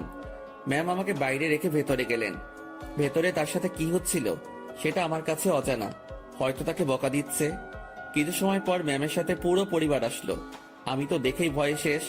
ম্যামের বাবাকে দেখে আরো ভয় লাগছিল, কারণ উনি তো আমাকে চেনেন। স্যার আমার কাছে এসে বললেন, তুই আমাদের অফিসের পিয়ন তাই না? জি স্যার। আশেপাশে সবাই হেসে উঠল। ইরার চাচা তাকে ডেকে বলল, আরে এত মানুষ থাকতে তুই কিনা একটা পিয়নের সাথে লং ড্রাইভে গিয়েছিলি? ইরা চুপ, কারণ সে এখানে কিছুই বলতে সাহস পাবে না। চুপচাপ থাকতে হবে তাকে। তোকে যেন অফিসে না দেখি, ঠিক আছে? জি স্যার। আমি চলে আসলাম তাদের ওখান থেকে। বাইরে এসে দীর্ঘ একটা নিঃশ্বাস ফেললাম। যাক, তেমন বকা দেয়নি। ম্যামকেও হয়তো কিছু বলেনি। নিজের বাসায় আসলাম। 2 দিন পর খাওয়া দাওয়া বন্ধ হয়ে যাবে। বিছানায় শুয়ে শুয়ে ভাবছি, এখানে না থাকতে পারলে চলে যাব। দিনটা কোনো রকমে পার করলাম। পরদিন ঘুম থেকে জাগনা হয়েছে, কিন্তু বিছানা ছেড়ে উঠতে ইচ্ছা করছে না। মোবাইলটা হাতে নিলাম, দেখি বিকাশ কোম্পানি থেকে মেসেজ। বিরক্তি নিয়ে ফোনটা রেখে দিলাম। শুয়ে শুয়ে টাকার কথা ভাবছি। এমন সময় মনে হলো স্ক্রিনে মনে হয় কিছু দেখছিলাম। ঝটপট মোবাইলটা হাতে নিয়ে দেখি 25,000 টাকা আমার অ্যাকাউন্টে কে যেন পাঠিয়েছে, আর একটা মেসেজ আছে। এটা ম্যামের নম্বর। মেসেজটা সিন করে দেখতে পেলাম উনি শুধু ব্রেকআপ লিখে পাঠিয়েছেন। নিজে নিজে শিওর হলাম টাকাটা উনি পাঠিয়েছেন। হয়তো আমার প্রতি তার দয়া হয়েছে। যাক, আমার একটু ভালোই হলো, কাজ খুঁজতে সুবিধা হবে। ম্যামের সাথে দেখা হলে ধন্যবাদ দিব। আমার রুমের দরজায় কারো নক। আলসিমি ছেড়ে উঠে দরজা খুললাম। পাশের বাসার বড় ভাই এসেছে, যার কাছ থেকে আমি টাকা ধার করে এনেছি। ভাই, আমার টাকাটা খুব প্রয়োজন, তুই যেভাবে পারিস টাকাটা দে। ভাই, আমি তো বলেছি কয়েকদিন পর দিতে পারবো। না ভাই, আমার খুব দরকার। আচ্ছা, আপনি বাসায় যান, আমি টাকা নিয়ে আসছি। দরজা লাগিয়ে দিয়ে ফোনটা হাতে নিব, তখনই আবার দরজায় নক। কেমন যেন খুব রেগে গিয়ে দরজাটা খুলে বলি, আরে ভাই বললাম তো দিয়ে আসবো। একটু ধমকে সুরে বলেছি। আমার এমন করে বলাটা ভুল হয়েছে, কারণ সামনে ম্যাম দাঁড়িয়ে আছে। এখন কি বলবো, কিভাবে কথা কাটিয়ে নিব, এসব ভাবতে ভাবতে ম্যাম নিজে প্রশ্ন করলো, কি সমস্যা, এত রেগে আছিস কেন? আপনি এখানে? আমি বেশ অবাক, কারণ তাকে এখানে এভাবে কখনো আশা করিনি। আমার সামনে থেকে সর কুত্তা, ভেতরে যাব। আমি সরে দাঁড়াতে উনি ভেতরে ঢুকলেন। তারপর আমার বিছানায় নিজের শরীরটা এলিয়ে দিলেন। ফ্রেশ হয়ে নে। আজকে আবার কোথাও যাবেন নাকি? আরে না, তুই যা, ফ্রেশ হয়ে নে, কথা আছে। আচ্ছা, আমি বাইরে থেকে আসছি একটু। ওকে। আমি বাইরে এসে টাকা উঠে বড় ভাইকে থামিয়ে আসি। উনি যদি আবার আসতেন, আমার রুমে মেয়ে দেখে হয়তো ভিন্ন কিছু ভাবতো। রুমে এসে দেখি ম্যাম ঘুমিয়ে গেছে। আমি ফ্রেশ হয়ে নিলাম। কাজ শেষে ওনার দিকে তাকিয়ে ভাবছি, এই মেয়েটার যে কি হয়েছে। উনি চোখ খুলে বললেন, খাওয়া হয়েছে? না। টাকা না পাঠিয়ে দিলাম, এখনো খাসনি কেন? উঠতে তো হবে। যা, বাইরে থেকে খাবার নিয়ে আয়, একসাথে খাবো। ম্যাম, আপনি এই পরিবেশে খেতে পারবেন না। তুই পারলে আমিও পারবো। কথা বাড়িয়ে লাভ নেই, এই মেয়ে আমার কথা শুনবে না। বাইরে গিয়ে টাকা উঠিয়ে ভাইকে দিলাম, আর ম্যামের কথা মতো খাবার নিয়ে আসলাম। খাবারটাও সকাল সকাল বিরিয়ানি। কি নিব ভেবে না পেয়ে এটা নিয়ে ফিরলাম। এসে দেখি ম্যাম আবার বিছানা উঠাচ্ছে। ম্যাম ম্যাম, ছি ছি ছি, কি করেন? এবার এটা যদি আপনার পরিবার জানে তো আমাকে মেরেই ফেলবে। ভাই আপনি যান। ও সরি ম্যাম, আপনি চলে যান। চুপ থাক, খাবার এনেছিস? জি। তোর সাথে তো ব্রেকআপ হয়েছে আমার, তাই না? আমি কিভাবে জানবো? ওই যে সকালে মেসেজ করলাম। ওইটা যে আপনি কি জন্য লেখেন আমি জানি না। ব্রেকআপ হয়েছে তাই লিখছি। ও ভালো। আচ্ছা ম্যাম, আপনি খাবার খেয়ে বাসায় চলে যান। আপনার সাথে থেকে আমার চাকরিটা গেছে, জীবনটা যাক এটা আমি চাই না। চাকরি গেছে তো কি হয়েছে? আপনাকে তো বেতন দেওয়া হয়েছে। এত টাকা কেন দিয়েছেন? 20,000 তোর, আর বাকি টাকা তোর বেতন। যদিও কিছু টাকা আছে, সেটা মাস শেষে দিয়ে দিব। কাজ না করে টাকা আমি নিব না। কাজ তো তোকে দিবই। কি কাজ? আমার সাথে সময় কাটানো। আমাকে তো ইয়ে পাইছেন। মানে কি? মানে বোঝেন না? আমি কি আপনার ওই বিএফ যে এইভাবে সময় দিব? তুই আমার মুখের উপরে কথা বলিস? Sorry ma'am. তোর সাথে কোনো কথা নেই। আপনি যেভাবে এসে আবার বিছানায় শুয়ে পড়লেন, আমি তো বেশ ভয় পেয়েছি, আর এখনো পাচ্ছি। এটা যদি আপনার বাসার কেউ জানতে পারে তো আমাকে এখান থেকে পালাতে হবে। তুই পালিয়ে যাবি তাই না? তো পালাবো না? আমার কি জানের ভয় নেই? কে মারবে তোকে? আপনার পরিবারের সবাই মিলেই মারবে। ভালো তো, মায়ের খাবি। আপনাদের মায়ের দিতে ভালোই লাগে না। আমার এখানে থাকলে চলবে না, এই শহর ছাড়তে হবে। কি বললি? ম্যাম বসা থেকে উঠে দাঁড়ালো। আপনার টর্চারে এখান থেকে পালাতে হবে। ও তাই? হুম। এখান থেকে যেন পালাতে না পারিস সেই ব্যবস্থা তো করতেই হয়। ম্যাম আমার দিকে এগিয়ে আসছে। একটু ভয় পেয়ে বললাম, মারবেন নাকি? না, অন্য কিছু করব। আপনি এভাবে তাকিয়ে আছেন কেন? আমার ভয় করে। এমনিতে কিন্তু কালকের ভয়ে এখনো ধুক ধুক করে উঠে, তার উপর আপনার এরকম চাহনি। আমার চোখে তুই ভয় দেখতে পাস? হ্যাঁ। ওকে, দেখাচ্ছি ভয়। ম্যাম আমার দিকে এগোচ্ছে, আর আমি পেছনের দিকে যাচ্ছি। একসময় আমার পিঠ দরজায় লেগে যায়। ম্যামও আমার খুব কাছে চলে আসে। তার শরীর থেকে সুগন্ধি আসছে। নিশ্চয়ই দামি পারফিউম ব্যবহার করেন। সবকিছু মিলিয়ে নেশা ধরিয়ে দেওয়ার মতো একটা সুবাস। আমার বুকের ভেতরের অবস্থা খারাপ। ম্যাম যে কি করবে এখন তার কিছুই টের পাচ্ছি না। আমি তার চোখের দিকে তাকিয়ে দেখি তার চোখ হাসছে। না, আমি তার চোখের ভাষা কবে থেকে বোঝা শুরু করলাম। চোখ সরিয়ে নিলাম। ওই আমার দিকে তাকা। আবার তাকালাম। উপায় নেই, তাকাতেই হবে। এইভাবেই তাকিয়ে থাক। চোখ দিয়ে পানি বের হবে। হোক। আমার খুব লজ্জা লাগছে। এতটা কাছে আসলেন কেন? তুই পালিয়ে যেতে পারিস, তাই একটু আটকানোর চেষ্টা। জানি না এরপর থাকবি কিনা, চেষ্টা করে দেখতে সমস্যা কি? কি চেষ্টা করবেন? ইরা ম্যাম আমার নাকের সাথে নাক লাগালো। উনি মিটি হাসতেছেন। ওই অবস্থাতেই তিনি কথা বলা শুরু করলেন। মুভিতে তোর জায়গায় আমি থাকতাম আর আমার জায়গায় তুই, কিন্তু এখানে ঠিক উল্টোটা হচ্ছে। আমি আর চোখ খুলে রাখতে পারলাম না, বন্ধ করে ফেললাম। চোখ খুলে রাখার শক্তি আমার নেই। আহারে আমার বেষ্টু। কথাটা বলে উনি আমার নাকে তার নাক ঘষা শুরু করলো। ম্যাম, হুম, একটু সরে দাঁড়ান। আগে বল পালাবি না। পালাবো না। প্রমিস কর। প্রমিস, পালাবো না। এভাবে হবে না। তাহলে ইরা তার জামাটা সরিয়ে বলল, নাভি টাচ করে বলতে হবে। ওনার নাভি দেখেই আমি চোখ সরিয়ে ফেলি। অসম্ভব সুন্দর একটা জিনিস দেখলাম। চোখটা বারবার সেই দিকে তাকাতে চাইছিল, কোনো রকম অন্যদিকে তাকিয়ে আছি। এই নে, এটা টাচ করে প্রমিস কর। ওইখানে টাচ করে শুধু আমি তো বললাম প্রমিস। আমি বিশ্বাস করি না।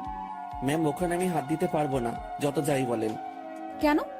আপনার যে বর হবে সেই দিবে। আচ্ছা, তুই আমার হবু বর, এখন নে টাচ কর। চিচি ম্যাম, কি বলেন? এক আদেশ এতবার দিতে পারবো না, কিন্তু আমি তোরে দিতে বলছি না। আমার লজ্জা করে। তোর লজ্জার আমি রাগাবিরা বলে দিলাম। ম্যামের মাথা পুরো গেছে মনে হয়, না হলে এসব কথা বলছে তাও আমাকে। ওনাকে জিজ্ঞেস করা ছাড়া কোনো উপায় নেই। ম্যাম এমন করতেছেন কেন? আমার গালে এক থাপ্পড় দিয়ে বলল, আমি যেটা বলি সেটা না করে তুই আমাকে উল্টো প্রশ্ন করতেছিস। তাহলে কি ধরবো? তো ভাবছি মায়ের খাবার থেকে ধরাই ভালো। আর সত্যি কথা বলতে, দেখার পর আমি লোভ সামলাতে পারছি না। আমি ওনার নাভির উপর জাস্ট হাতটা রাখলাম। উনি একবার চোখ বন্ধ করে আবার চোখ খুললেন। চুপ কেন? কথা দিলাম যাব না। গুড, এখন হাত সরিয়ে নে।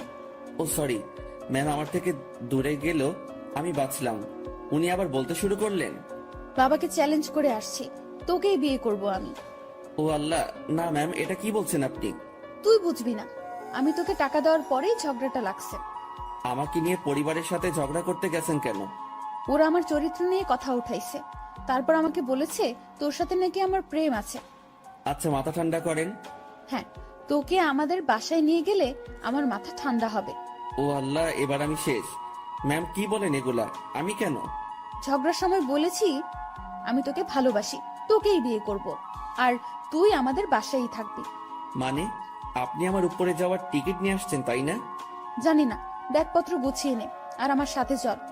এইমাত্র বললেন জাস্ট না পালালেই হবে, এখন আবার বলছেন আপনাদের বাসায় নিয়ে যাবেন। দেখে নিলাম তুই আমার উপর কতটা দুর্বল আর কতটা ভালোবাসিস। না, আপনি কি যে বলেন, আমি আপনাকে। সাধু, হইছে, অনেক হইছে। দেব দেব করে আমার দিকে তাকিয়ে থাকিস, আবার আমার নাভির দিকে তাকিয়েছিলি, আমি বুঝি না। ওনার যা কথার স্পিড, আমি পেরে উঠছিলাম না। এখন ওনার বায়না আমাকে তাদের বাসায় নিয়ে যাবে। আর যাই হোক, নিজের জানটা অকালে চলে যাক সেটা আমি চাই না। আমি তো যাবনি, সেটাই মনে মনে ঠিক করলাম। এখন ম্যামকে বোঝাতে হবে, ম্যাম আমি যাব না। রুমে ছুরি নেই? কি করবেন? হাত কাটবো আমার। এই না। তোর সাথে কথা নেই, ব্রেকআপ, যা। তুই মানা করার কে? ছুরি কই সেটা বল। না না ম্যাম, যাব আমি। দ্রুত তোর কাপড় গুছিয়ে ব্যাগে ওঠা। ওকে ওকে, উঠাচ্ছি। না, তুই ভাঁজ করে দে, আমি উঠাচ্ছি। আমি কাপড়গুলো ভাঁজ করে দিচ্ছি আর ভাবছি, এইরকম জেদ ধরা ভালোবাসার জন্য আমি তার সাথে চলে যাচ্ছি। এটা কি ঠিক হবে? আমি ইরাকে ভয় ভয় বললাম, ম্যাম একটা কথা। বল। দেখেন, এরকম জেদ ধরা ভালোবাসা নিয়ে আপনার সাথে যাচ্ছি, এর কি কোনো গ্যারান্টি আছে? নাকি সময় শেষ হলে জেদ শেষ হলে তাড়িয়ে দিবেন? ইরা কেমন ঢং করে আমার দিকে তাকালো, মাথায় দুটো হাত রেখে বলল, আমাকে কি আগের দিনের গ্রামের মাতব্বর মনে হয় যে 4-5টা বিয়ে করব? বিয়ে একটাই, আর ভালোবাসা একটাই। আপনি কি আমাকে ভালোবাসেন? না। তো নিয়ে যাচ্ছেন কেন? একসাথে থাকতে থাকতে ভালোবাসাটা হয়ে যাবে। আচ্ছা চলেন। দাঁড়া, কিছু কথা বলে নি। জি বলেন। আমাদের তো জয়েন্ট ফ্যামিলি, বাসায় প্রায় 50 জনের বেশি মেম্বার আছে। কেউ যদি বলে তুই কি কাজ করিস, কি বলবি তখন? এখন তো বেকার, কি আর বলবো, বেকারই বলতে হবে। না, তুই যে পিয়নের চাকরি করিস সেটা বলবি। চাকরিটা তো নেই। আচ্ছা, আপনি বললেই হলো নাকি? স্যার আমাকে মানা করে দিয়েছে। কোম্পানির 60% শেয়ার আমার। মালিক তাহলে কে? জি আপনি। হুম, আজ বাসায় আমার সাথে থেকে কাল সকালে দুজন একসাথে অফিসে যাব, ঠিক আছে? জি ম্যাম, ঠিক আছে। যানটা হাতে নিয়ে ওনার সাথে রওনা দিলাম। ম্যাম কখন কি করে বোঝা বড় দায়। তার মাথায় যে কি করে আল্লাহ জানে, আর উনিই জানেন। ওনার বাসার দিকে যতই অগ্রসর হচ্ছি ততই বুকের ধুকপুকনিটা বাড়ছে। ম্যামের বাবাকে অফিসে দেখেই যে ভয় পেয়েছি, এখন তার সামনে থাকতে হবে, তাও আবার তার মেয়ের হবু জামাই হয়ে। ভাবতেই সারা শরীরের লোমগুলো দাঁড়িয়ে যাচ্ছে। ওনার বাসায় পৌঁছে গেলাম। গাড়ি যেখানে পার্ক করলো সেখানেই আরো অনেকগুলো গাড়ি। বাসাটা দেখে মনে হয় না এত লোক এখানে থাকে। এই, তুই আমার পিছু পিছু থাকবি, ওকে? জি ম্যাম, ওকে। বাসার ভেতরে ঢুকলাম। বসার ঘরে সবাই বসে আছে, কেউ কেউ আড্ডাতে মেতে আছে। আমাদেরকে দেখে সবার কাজ করা বন্ধ হয়ে গেল। আমি মাথা নিচের দিকে দিয়ে আছি, কারো দিকে তাকানোর সাহস নেই। এই ম্যামের জন্য আমি এই পরিস্থিতিতে পড়েছি। আমি ম্যামের কথা কেন শুনতেছি? আমি কি ওনাকে মনের অজান্তে ভালোবেসে ফেলেছি? না, ভাবনা ঢুকলে চলবে না। এখন অ্যাক্টিভ থাকতে হবে। ম্যাম যেটা বলবে সেটাই করতে হবে। ধীরে ধীরে বাসার সবাই চলে আসলো। ওনার বাবা মা তো প্রথম থেকেই এখানে ছিলেন। এই যে আমি আমার বরকে এনেছি, আজ থেকে ও এখানেই থাকবে। কেউ যদি আমাকে বাসা থেকে বের করে দেওয়ার কথা ভাবো, তো আমার সম্পত্তি বুঝিয়ে দিয়ে তারপর বের করে দিও। তুই আমার মেয়ে। দেখো, ওর জেদ খুব। তুমি কিছু বলো না, ও ঠিক হয়ে যাবে। আর এই ছেলে তোর আমি। আমার দিকে তাকিয়ে কথা বলছে। আমি তো ভয়ে শেষ। ইরা, মা, তুই ওকে নিয়ে উপরে যা। ম্যাম আমাকে নিয়ে তার রুমে আসলো। অমায়িক সব সাজগোজ। রুমটা এত সুন্দর যে যেদিকে তাকাচ্ছি অবাক হচ্ছি। আমি তো রুম দেখাতে ব্যস্ত। ম্যাম তখন আমাকে বললেন, তুই বিছানায় উঠে থাক, আমি আসছি। ম্যাম কই যান আপনি? নিচে। আমার ভয় করে কেউ এসে আমাকে মেরে ফেলবে। আরে পাগলা, কে মারবে? আপনার ওই পুলিশ চাচা। উনি বাসায় নেই, আর আমি নিচে যাব আর আসবো। আচ্ছা। ইরা চলে যাওয়ার পর রুমটা ভালোভাবে দেখছিলাম। দেখতে দেখতে বিছানায় বসে পড়লাম। বিছানাটাও বেশ নরম। বসার সাথে সাথে কেমন যেন একটা নরম তুলতুলে ভাব। হঠাৎ ইরার মা রুমে প্রবেশ করলেন। আমি তাকে দেখে দাঁড়িয়ে গেলাম। উনি আমার কাছে এসে বললেন, বাবা, নাম কি তোমার? জি শুভ। ও, ইরা হয়তো পাগলামি করে এমনটা করেছে। তোমার বাবা মা, ফ্যামিলি আছে, তারা এইসব শুনলে সমস্যা করবে। তুমি বিকেল পর্যন্ত থেকে চলে যেও, একটু পরে ওর রাগ কমে যাবে। আমি কিছু বলার আগেই রুমে ঢুকতে ঢুকতে ইরা বলল, ওর বাবা মা নেই, বিকেল পর্যন্ত রাখার জন্য ওনাকে আমি নিয়ে আসিনি। আর তোমাকে এসব বলতে কে বলেছে? দেখ ইরা, তোর বাবাকে তুই তো চিনিস। বাবাও আমাকে চেনে। বাইরের একটা ছেলে ধরে এনে এভাবে বাসায় ঢুকানো ঠিক হয়নি। লোকে খারাপ বলবে, সমাজ খারাপ বলবে। তো তোমরা সবাই আমাকে ওইসব বলেছিলে কেন, যে ওর সাথে আমার রিলেশন আছে? আচ্ছা, আমরা সবাই তোর কাছে ক্ষমা চেয়ে নিব। এখন তুই ছেলেটাকে বিদায় কর। না, ওকে আর কিভাবে বিদায় করব? ও আমাদের এখানেই থাকবে। মানে? আমার রাগটা কমে যাক, আমি বাবার সাথে কথা বলে নিব। তুমি যাও। তুই এখনই এসে তোর বাবার সাথে কথা বল। যাও তুমি, আমি আসতেছি। ইরার মা চলে যাওয়ার পর, ম্যাম আমি বলি কি, আপনার রাগ কমে যাওয়ার পর আমি চলে যাব। পরিবারের সাথে এমন করতে হয় না। সবাই যেটা বলে সেটার মধ্যে থাকাই ভালো। তোর থেকে ভালো বুঝি আমি। জি ঠিক আছে। তুই যে চলে যেতে চাস, তাহলে আমাদের বন্ধুত্বের কি হবে? এরকম বন্ধু পাওয়া অনেক মুশকিল। এখন পেয়েছি, কাছে রাখার চেষ্টা করব। তুই এখান থেকে যাওয়ার কথা মুখে আনবি না। আচ্ছা ম্যাম, আমার সাথে কিছু সময় কথা বলে তার বাবার কাছে যায়। সেখানে তার বাবার সাথে অনেক কথা হয়, আর সেগুলো আমাকে এসে ম্যাম বলা শুরু করলো। শোন, তোর চাকরি কনফার্ম। ড্রাইভিং করতে পারিস? না। ও আচ্ছা, বাবাকে সত্যি কথাটা বলে দিয়েছি। আর রাগের মাথায় তোর সাথে অনেক কিছুই করে ফেলেছি। তুই মন খারাপ করিস না। আর তুই আমার বন্ধু, তোকে দূরে সরিয়ে দেব না, কাছেই রাখছি আমার ড্রাইভার হিসেবে। আমি যেখানেই যাব তুইও সেখানে। খুশি তো? ম্যাম এত কিছু করলেন, আমার তো এ বাসার লোকজনদের দেখলে ভয় করে। হারে পাগল, ভয় কিসের? আর তুই থাকবি তো আমার সাথে, একা একা তো না। হুম। আর তোর থাকার জায়গাও আমার খুব কাছে। মানে? মানে পাশের রুমে। আমার রুম থেকে তোর রুম যেতে বাইরে দিয়ে ঘুরে যেতে হবে না। 2 রুমের মাঝেই একটা দরজা আছে, দেখবি? আয়। ম্যাম আমাকে নতুন রুমটা দেখিয়ে দিল। ম্যামের কোনো বান্ধবী আসলে এই রুমেই থাকতো। বন্ধু হিসেবে এটা আমার জন্য ফিক্সড। সেই যে এসে রুমে ঢুকেছি, বের হওয়ার নামই নেই। কিভাবে বের হব? বাইরে বের হওয়ার কথা মনে হলেই হাত পা ঠান্ডা হয়ে আসে। এই বাসার মানুষকে বড্ড ভয় হয়। তবে আমি জানি না তারা কেমন। বিকেলবেলা ম্যাম আমাকে নিয়ে বের হয়। ম্যাম গাড়ি চালাচ্ছে আর ধীরে ধীরে আমাকে সবকিছু শিখিয়ে দিচ্ছে। মন দিয়ে সব দেখছিলাম আর শুনছিলাম। সন্ধ্যায় আবার বাসায় ফিরলাম। বাসার কাজের লোকটা আমার খাবার রুমে এসেই দিয়ে যাচ্ছে। তার মানে বাকিদের সাথে খেতে হবে না। বাঁচা গেল। ম্যাম তার রুমে বসে অফিসের কাজ করছে আর আমি আমার রুমে বসে কোনো কাজ নেই। একবার রুমের এপাশ থেকে ওপাশে যাচ্ছি, কখন আবার রুমের জানালা খুলে দিয়ে দাঁড়িয়ে থাকি। আমার তো আবার প্রকৃতি দেখার অভ্যাস। আর একটু রাত হলো। এবার নজর গেল নিজের ব্যাগের দিকে। ব্যাগ থেকে কাপড় এখনো বের করা হয়নি। বিছানায় ব্যাগ নিয়ে গিয়ে কাপড় বের করছিলাম আর তখনই সেই সকালের কথা মনে পড়ে গেল। ম্যাম কি টর্চারটাই না করেছিল সকালবেলা, আর সেখানে ওনার কাছে আসা পেটে হাত রাখা। এসব মনে পড়তেই হাসি পেল। একা একা হাসছিলাম। হঠাৎ রুমের ভেতরের দরজায় নক। ম্যাম ডাকছে। তড়িঘড়ি করে উঠে গিয়ে দরজা খুলে দিলাম। জি ম্যাম, আসুন। কি করতেছিস তুই? এই যে কাপড়গুলো বের করতেছি। তুই অনেক আলসে মানুষ তো। সেই সকালে আসছি, এখনো তুই কিছুই গুছিয়ে উঠতে পারিসনি। মনে ছিল না। ভাঁজ কর এখন। আমি আবার বিছানায় বসে কাপড় ভাঁজ করায় মন দিলাম। ম্যাম আমার গা ঘেঁষে বসলো। উনি খুব কাছে বসেছিল, তাই বললাম, ম্যাম একটু দূরে বসেন, সমস্যা হচ্ছে। কথাটা বলেই মনে হয় জীবনে সব থেকে বড় একটা ভুল করলাম। কথাটা বলার সাথে সাথে ম্যাম চোখ লাল করে ফেললেন। দেখে বোঝাই যাচ্ছিল বেশ রাগ করেছে। ফর্সা মানুষ, তার শরীরে রক্তগুলো সব চোখ মুখ গালে এসে জড়ো হচ্ছিল। দেখে এমনটাই মনে হচ্ছে। উনি উঠে দাঁড়ালেন আর তার রুমে চলে গেলেন দরজা না লাগিয়ে। আমি বিছানায় বসে আছি, ভাবছি ভুল যা করার তা তো করেই ফেলেছি। আমার জীবনে সুখ নেই, শুধু সমস্যা আর সমস্যা। কাপড় আর ব্যাগ ফেলে রেখেই পা টিপে টিপে তার রুমের দিকে এগোতে থাকলাম। উকি দিয়ে দেখি আমার মতোই জানালা খুলে দাঁড়িয়ে আছে, বারবার চোখ মুছছে। ওনার রাগ ভাঙাতে ওনার খুব কাছে গিয়ে দাঁড়াতে হবে, তাছাড়া এর বিকল্প কোনো উপায় নেই। আমি পা টিপে টিপে তার কাছে গেলাম। উনি কিছু বলছেন না, হয়তো টের পেয়েছেন আমি আসছি। উনি যে চালাক মানুষ, আমার রুমে প্রবেশ করা অবশ্যই টের পেয়েছেন। আমি তার পাশে গিয়ে দাঁড়াতেই, আপনি আপনার রুমে যান, নয়তো খারাপ কিছু হবে। দুঃখিত, আমার ভুল হয়েছে। আমি আপনাকে আপনার রুমে যেতে বলেছি।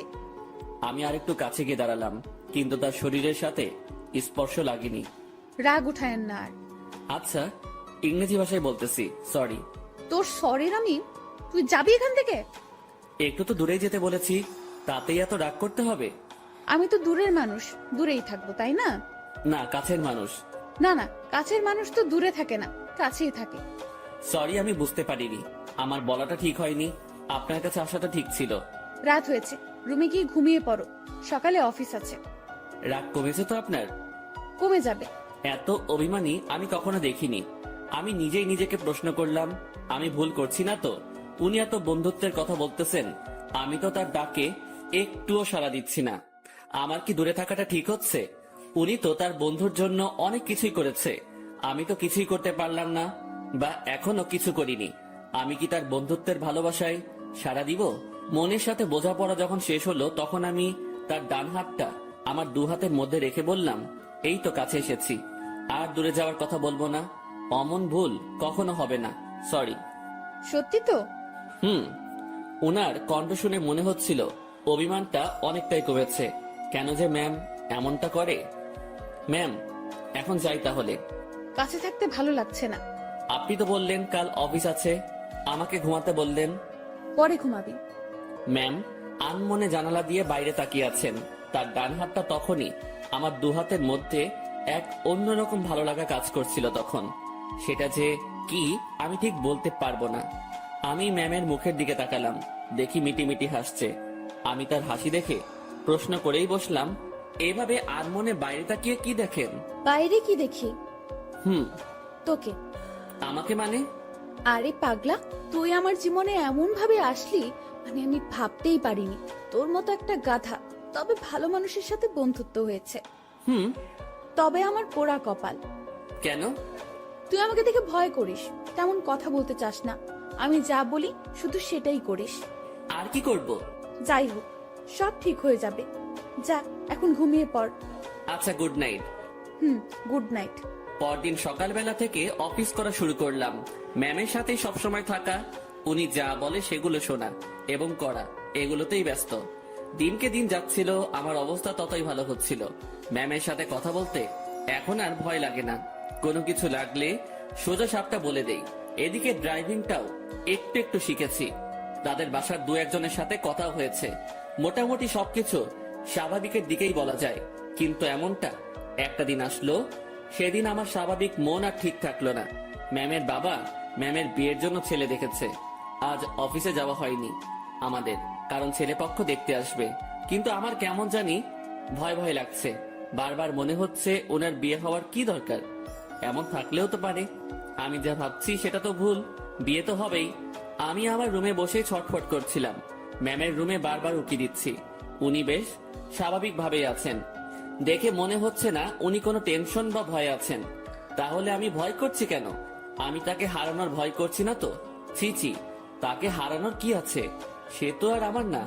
ম্যাম আমাকে বলেছিল উনি আমাকে ভালোবাসেন, সেটা ছিল বন্ধুত্বের। আর আমি যেটা ভাবছি সেটা তো অন্য কিছু। না, নিজের মনের অজান্তেই তাকে ভালোবেসে ফেললাম। এসব কখন হলো? আমি তো এইরকম কিছু ভাবিনি তার সম্পর্কে। পরক্ষণেই মনে হলো আমি তার চিন্তায় দিন পার করেছি। সেখান থেকেই এই অবস্থা। নিজের রুমে আর থাকতে পারলাম না। বিছানা থেকে উঠে ম্যামের রুমে চলে গেলাম। ম্যাম বসে বই পড়ছেন। আমাকে দেখে বললেন, কিছু বলবি? বল। আপনাকে দেখতে আসছে। তুই তো জানিস নতুন করে প্রশ্ন করার কি আছে। যদি তারা আপনাকে পছন্দ করে, আপনি কি রাজি হবেন? ছেলে যদি ভালো হয়, পরিবার যদি ভালো হয়, তাহলে মানা করব কেন? তাই ঠিক। এটাই বলতে আসছিলি? না। সকাল সকাল তোতলানো শুরু করেছিস। কিছু হয়েছে? একটা কথা বলার ছিল। ম্যাম আমার দিকে তাকিয়ে বইটা বন্ধ করে পাশে রাখলো। তারপর আমাকে তার সামনাসামনি বসতে বলল। তোকে দেখে মনে হচ্ছে আমাকে কিছু বলতে চাচ্ছিস, কিন্তু ভয় করতেছিস। হ্যাঁ, ওই রকমই। ভয় নেই, বল। কিছু বলবেন না তো? আরে আমি তোর বন্ধু না, তোকে কি বলবো পাগল? ভয় নেই, বল। আপনি আপনার বাবাকে বলে বিয়েটা ক্যান্সেল করে দেন। ওই বিয়ে তো ঠিকই হয়নি, এখনই কিভাবে ক্যান্সেল করে দিব? আর কেন ক্যান্সেল করব? আরে আপনি চলে গেলে আমি কিভাবে থাকবো? ওই কিভাবে থাকবি মানে? তুইও থাকবি বাসার বাকি যারা যেভাবে আছে সেভাবে। আমাকে ছাড়া আপনি কি থাকতে পারবেন? ম্যাম আমার দিকে এক দৃষ্টিতে তাকিয়ে আছে। আমার কথা শুনে হয়তো সে অবাক হয়েছে। এই বাসায় বিয়ে করেন মানে? তোর মাথা গেছে নাকি? I love you. মুখ ফসকে হোক আর যেভাবে হোক কথাটা বলে ফেললাম। মনে মনে ভাবছিলাম বাংলায় বলবো, কিন্তু মুখ থেকে ইংরেজিতেই বেরিয়ে গেল। আমার কথা শুনে ম্যাম মিটি মিটি হাসতেছেন। তুই যা বললি ভেবে বলেছিস? না, কেন? ভাবার কি আছে? আমার যেটা নিয়ে ভয় হয়েছে সেটার জন্য বলেছি এটা। কি নিয়ে ভয় হয়েছে? আপনার চলে যাওয়া। আমি চলে গেলে তো কি হয়েছে? তুই একটা বিয়ে করবি, তার সাথে থাকবি, সে তোর কেয়ার করবে। আপনাকে লাগবে। বাচ্চাদের মতো আবদার করতেছিস কেন? জানি না। এক অন্যরকম শুভকে দেখছি, যে কখনো এভাবে আমার কাছ থেকে কিছু চায়নি। আচ্ছা, কি লাগবে? কি জন্য লাগবে? সবকিছু বুঝিয়ে বল। আমি কিছু বোঝাতে পারবো না। আপনাকে লাগবে, আর আপনাকে ভালোবাসার জন্য লাগবে। আমার এমন কথা শুনে ম্যাম লজ্জায় তো শেষ, অন্যদিকে তাকিয়ে হাসতেছে। হাসি থামিয়ে বলল, তো এখন আমাকে কি করতে হবে? আপনি বোঝেন না? যতই বুঝি, কিন্তু আপনাকে বলতে হবে। কি করতে হবে বলেন। একবার তো বললামই যে ভালোবাসি, আর আমার কাছে থাকতে হবে। যদি বলি ভালোবাসি না? আমি চুপ করে রইলাম। এই কথার উত্তর দে। আমি কিভাবে আটকাবো? চলে যাবেন, আমিও চলে যাব। কোথায় যাবি? জানি না। ও, তো বলেন, ভালোবাসার বীজ কবে বপন করেছিলেন, আর সেটা থেকে চারা গাছ হলো কিভাবে? ইরা নামের একটা পাখি আমার জমিতে এসে তার মুখ থেকে ভালোবাসার বীজটা ফেলে দিয়ে চলে যায়, আর সেই বীজটাই। পুরোটা বলার আগেই ম্যাম হাসতে হাসতে শেষ। উনার হাসি দেখে আমার রাগ হচ্ছিল। আমি ওনাকে কিছু বোঝাতে যাচ্ছি, আর উনি হেসে উড়িয়ে দিচ্ছেন। উনি হাসি থামিয়ে বললেন, আজ সকালটা অন্যরকম ভাবে শুরু হলো। এমন হাসির কথা কখনো শুনিনি। উনার কথা শুনে বেশ লজ্জা পেলাম। হয়তো মনের কথাটা বলা ঠিক হয়নি। আমি তার সামনে থেকে উঠলাম আর নিজের রুমে যাওয়ার জন্য পা বাড়ালাম। ম্যাম ডেকে বললেন, কই যাস? ঘুম পাচ্ছে, ঘুমাবো। ঘুম নাকি রাগ? না, ঘুম। হুম, রাগ। না ম্যাম, ঘুমই পাচ্ছে। আমার জানা আছে, তুই এখানে এসে বস। কথা না শুনলে বকা দিবে। বাধ্য হয়ে আবার তার সামনাসামনি বসলাম। আমার আর তোর মাঝে সম্পর্কটা কিসের? বন্ধুত্বের। তো আমি কি বন্ধুর কথা শুনে হাসতেও পারবো না? পারবেন। আর হাসলেন তো? কথার মাঝে এমন রাগ সুর ভাসতেছে। না, রাগ করিনি। আচ্ছা, ভেবে দেখ তো, তুই যে আমাকে ভালোবাসার কথা বললি, সেটা নিয়ে আমি কি কোনো উপহাস করেছি? তোর কথা শুনে হাসি পাচ্ছিল, তাই একটু হাসলাম। আর আমাকে যেটা বললি সেটার উত্তর না নিয়ে কই যাস? হ্যাঁ, আমি ভুলে বলে ফেলেছি, সরি। লাথি খাবি কুত্তা। ভালোবাসি বল। আপনি হাসবেন তাই বলবো না। আমার ভালোবাসার দাম আছে। ওরে বাবা, একটু হাসছি তাই কত রাগ? তো শুনি, আপনার ভালোবাসার দাম কত? সেটা আপনার না জানলেও হবে। আপনি বই পড়েন, আমি গেলাম। আমি চলে যাচ্ছিলাম, উনি আমার হাত ধরে ফেললেন। কেমন কান্না কান্না কণ্ঠে বললেন, ওই পাগল, আমি তোমার ভালোবাসা নিয়ে উপহাস করিনি তো। আপনি যে হাসলেন। না পাগল। ইরা আমাকে জড়িয়ে ধরে কান্না শুরু করলো আর অভিমানী কণ্ঠে বলল, প্রত্যেকটা গল্পে আমি তোমাকে প্রপোজ করি, তুমি কি করো? তুমি চুপ থাকো, তোমার জন্য ওয়েট করতে হয় আমার। এই গল্পেও তুমি অনেকটা লেট করেছো। আমার কি অপেক্ষা করে থাকতে কষ্ট হয় না? তুমি আমার জন্য কিছুই করো না, আর করতেও হবে না। শুধু ভালোবাসলেই চলবে। আর হ্যাঁ, রাগ দেখাও কেন আমাকে? রাগ শুধু তোমারই আছে, আমার নেই। আর কখনো যদি তোমার কথায় রাগের সুর পাই, তো তখনই ব্রেকআপ। উনি যা বললেন তাতে মুখের কথা কেড়ে নেওয়ার মতো। আচ্ছা, আমি বাবাকে তোর কথা একবার সিরিয়াসলি বলবো। না। কেন? উনি যদি মানা করে, আর আপনাকে যদি সরিয়ে বা আমাকে যদি। বন্ধুত্বের উপর বিশ্বাস রাখ। ইরা আমাকে ছেড়ে দিল, সেও বেশ চিন্তিত, সাথে আমিও। আমি ওই পরিস্থিতির সময় শুধু তার কথাই ভাবছিলাম, অন্য কোনো কিছুই মাথায় আসছিল না। দুপুরে ইরাকে দেখতে আসলো, দেখে চলে গেল। হয়তো তারা পছন্দ করেছে। পছন্দ না করে উপায় নেই। রুমে বসে হতাশ হওয়া ছাড়া আমার কোনো উপায় ছিল না। ইরা সেই যে বেরিয়ে গেছে, আর রুমে আসার নাম নেই। আমিও বাইরে যাওয়ার সাহস পাচ্ছি না। দুপুরে শুধু বাড়ির কাজের মেয়েটা খাবার দিয়ে চলে যায়। আমার এমন অবস্থা মনে হচ্ছে কোনো কারাগারে আছি। বাইরে বেরোনোর কোনো পথ নেই। সন্ধ্যায় ইরা রুমে আসলো। উনি আসতে না আসতেই আমিও তার রুমে গেলাম। আর গিয়ে যা শুনলাম সেটা আমি কখনোই ভাবিনি। উনি বলতে শুরু করলেন, বাবার ছোটবেলার বন্ধুর সাথে আমার বিয়ে ঠিক করেছে। ওনারা আমাকে দেখে পছন্দ করেছে। আজ ওনাদের যে হাসি মুখ দেখলাম, সেটা আমি ভাঙতে পারবো না। কথাটা শুনে বুকের ভেতরটা কেমন যেন আটকে গেল। মনে হলো বুকে পাথরের ভর করছে। শুনেছি বুক ভার হলে চোখে পানি চলে আসে। আমি কোনো রকম চোখের পানি সামলিয়ে বললাম, সমস্যা নেই, আপনি যেটা করেন। তুই আমার উপর রাগ করলি, তাই না? আরে না, আপনার সিদ্ধান্তে আমি খুব খুশি। পরিবারের কথা চিন্তা করে সব করতে হয়। তোমার কথায় কান্নার আওয়াজ পাচ্ছি। আরে না, কি যে বলেন, কান্না করব কেন? আমি রাজি হওয়াতে আমার বাবা যে খুশি হয়েছে, সেটা আমি তার চোখ মুখ দেখেই বুঝেছি। আচ্ছা, আপনি করেন, আপনি রেস্ট নেন, আমি আমার রুমে যাই। ইরা কিছু বলল না, চুপ করে বসে থাকলো। হয়তো আমার কথাও সে ভাবছে। আমি রুমে এসে আর কি করব?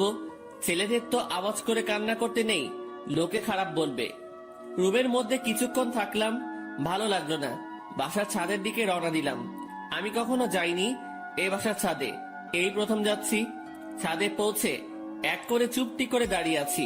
ভাবছি ম্যামের কাছ থেকে বিদায় নিয়ে চলে যাব, কারণ এ কষ্ট সহ্য করার মতো না। আমি সহ্য করতে পারছি না। হঠাৎ ছাদে কারো উপস্থিতি টের পেলাম। একটা লোক আমার দিকে এগিয়ে আসছে। কাছে আসতেই তার ফেস দেখে বুঝলাম এটা ইরার কাকা। এই শীতে এত রাতে ছাদে কি করিস? না মানে এমনি বাতাস খেতে আসছিলাম একটু। কি, এই শীতে বাতাস? রুমে বসে ভালো লাগছিল না, তাই আর কি। বেশ চালাক তুই। ভাবছি কি চালাকি করলাম। আমার কথা সোজা উত্তর দিবি। জি স্যার। ইরাকে ভালোবাসিস?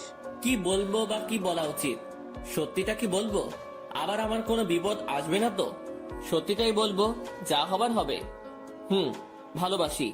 এই জন্যই তোকে চালাক বলছি। তো কতদিন হলো তোদের রিলেশনের? কয়েক ঘন্টা। মানে? আজ সকালে উনাকে ভালোবাসার কথা বলেছি। তো সে কি বলছে? প্রথমে হ্যাঁ বলেছিল, তারপর? ছেলেপক্ষ দেখে যাওয়ার পর আমাকে মানা করে দেয়। কেন? উনি এই বিয়েতে রাজি হওয়ায় আপনারা বাসার সবাই খুশি হয়েছেন অনেক।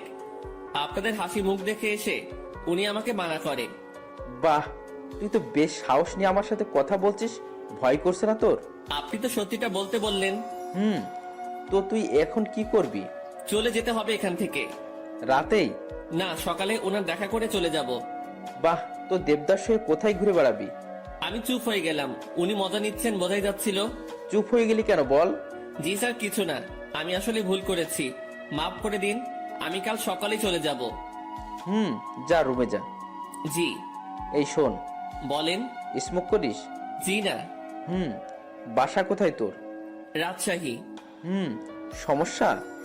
জি স্যার, বুঝলাম না। কিছু না, সকাল সকাল চলে যাস। নেক্সট টাইম আমার সামনে পড়লে সমস্যা হবে তোর।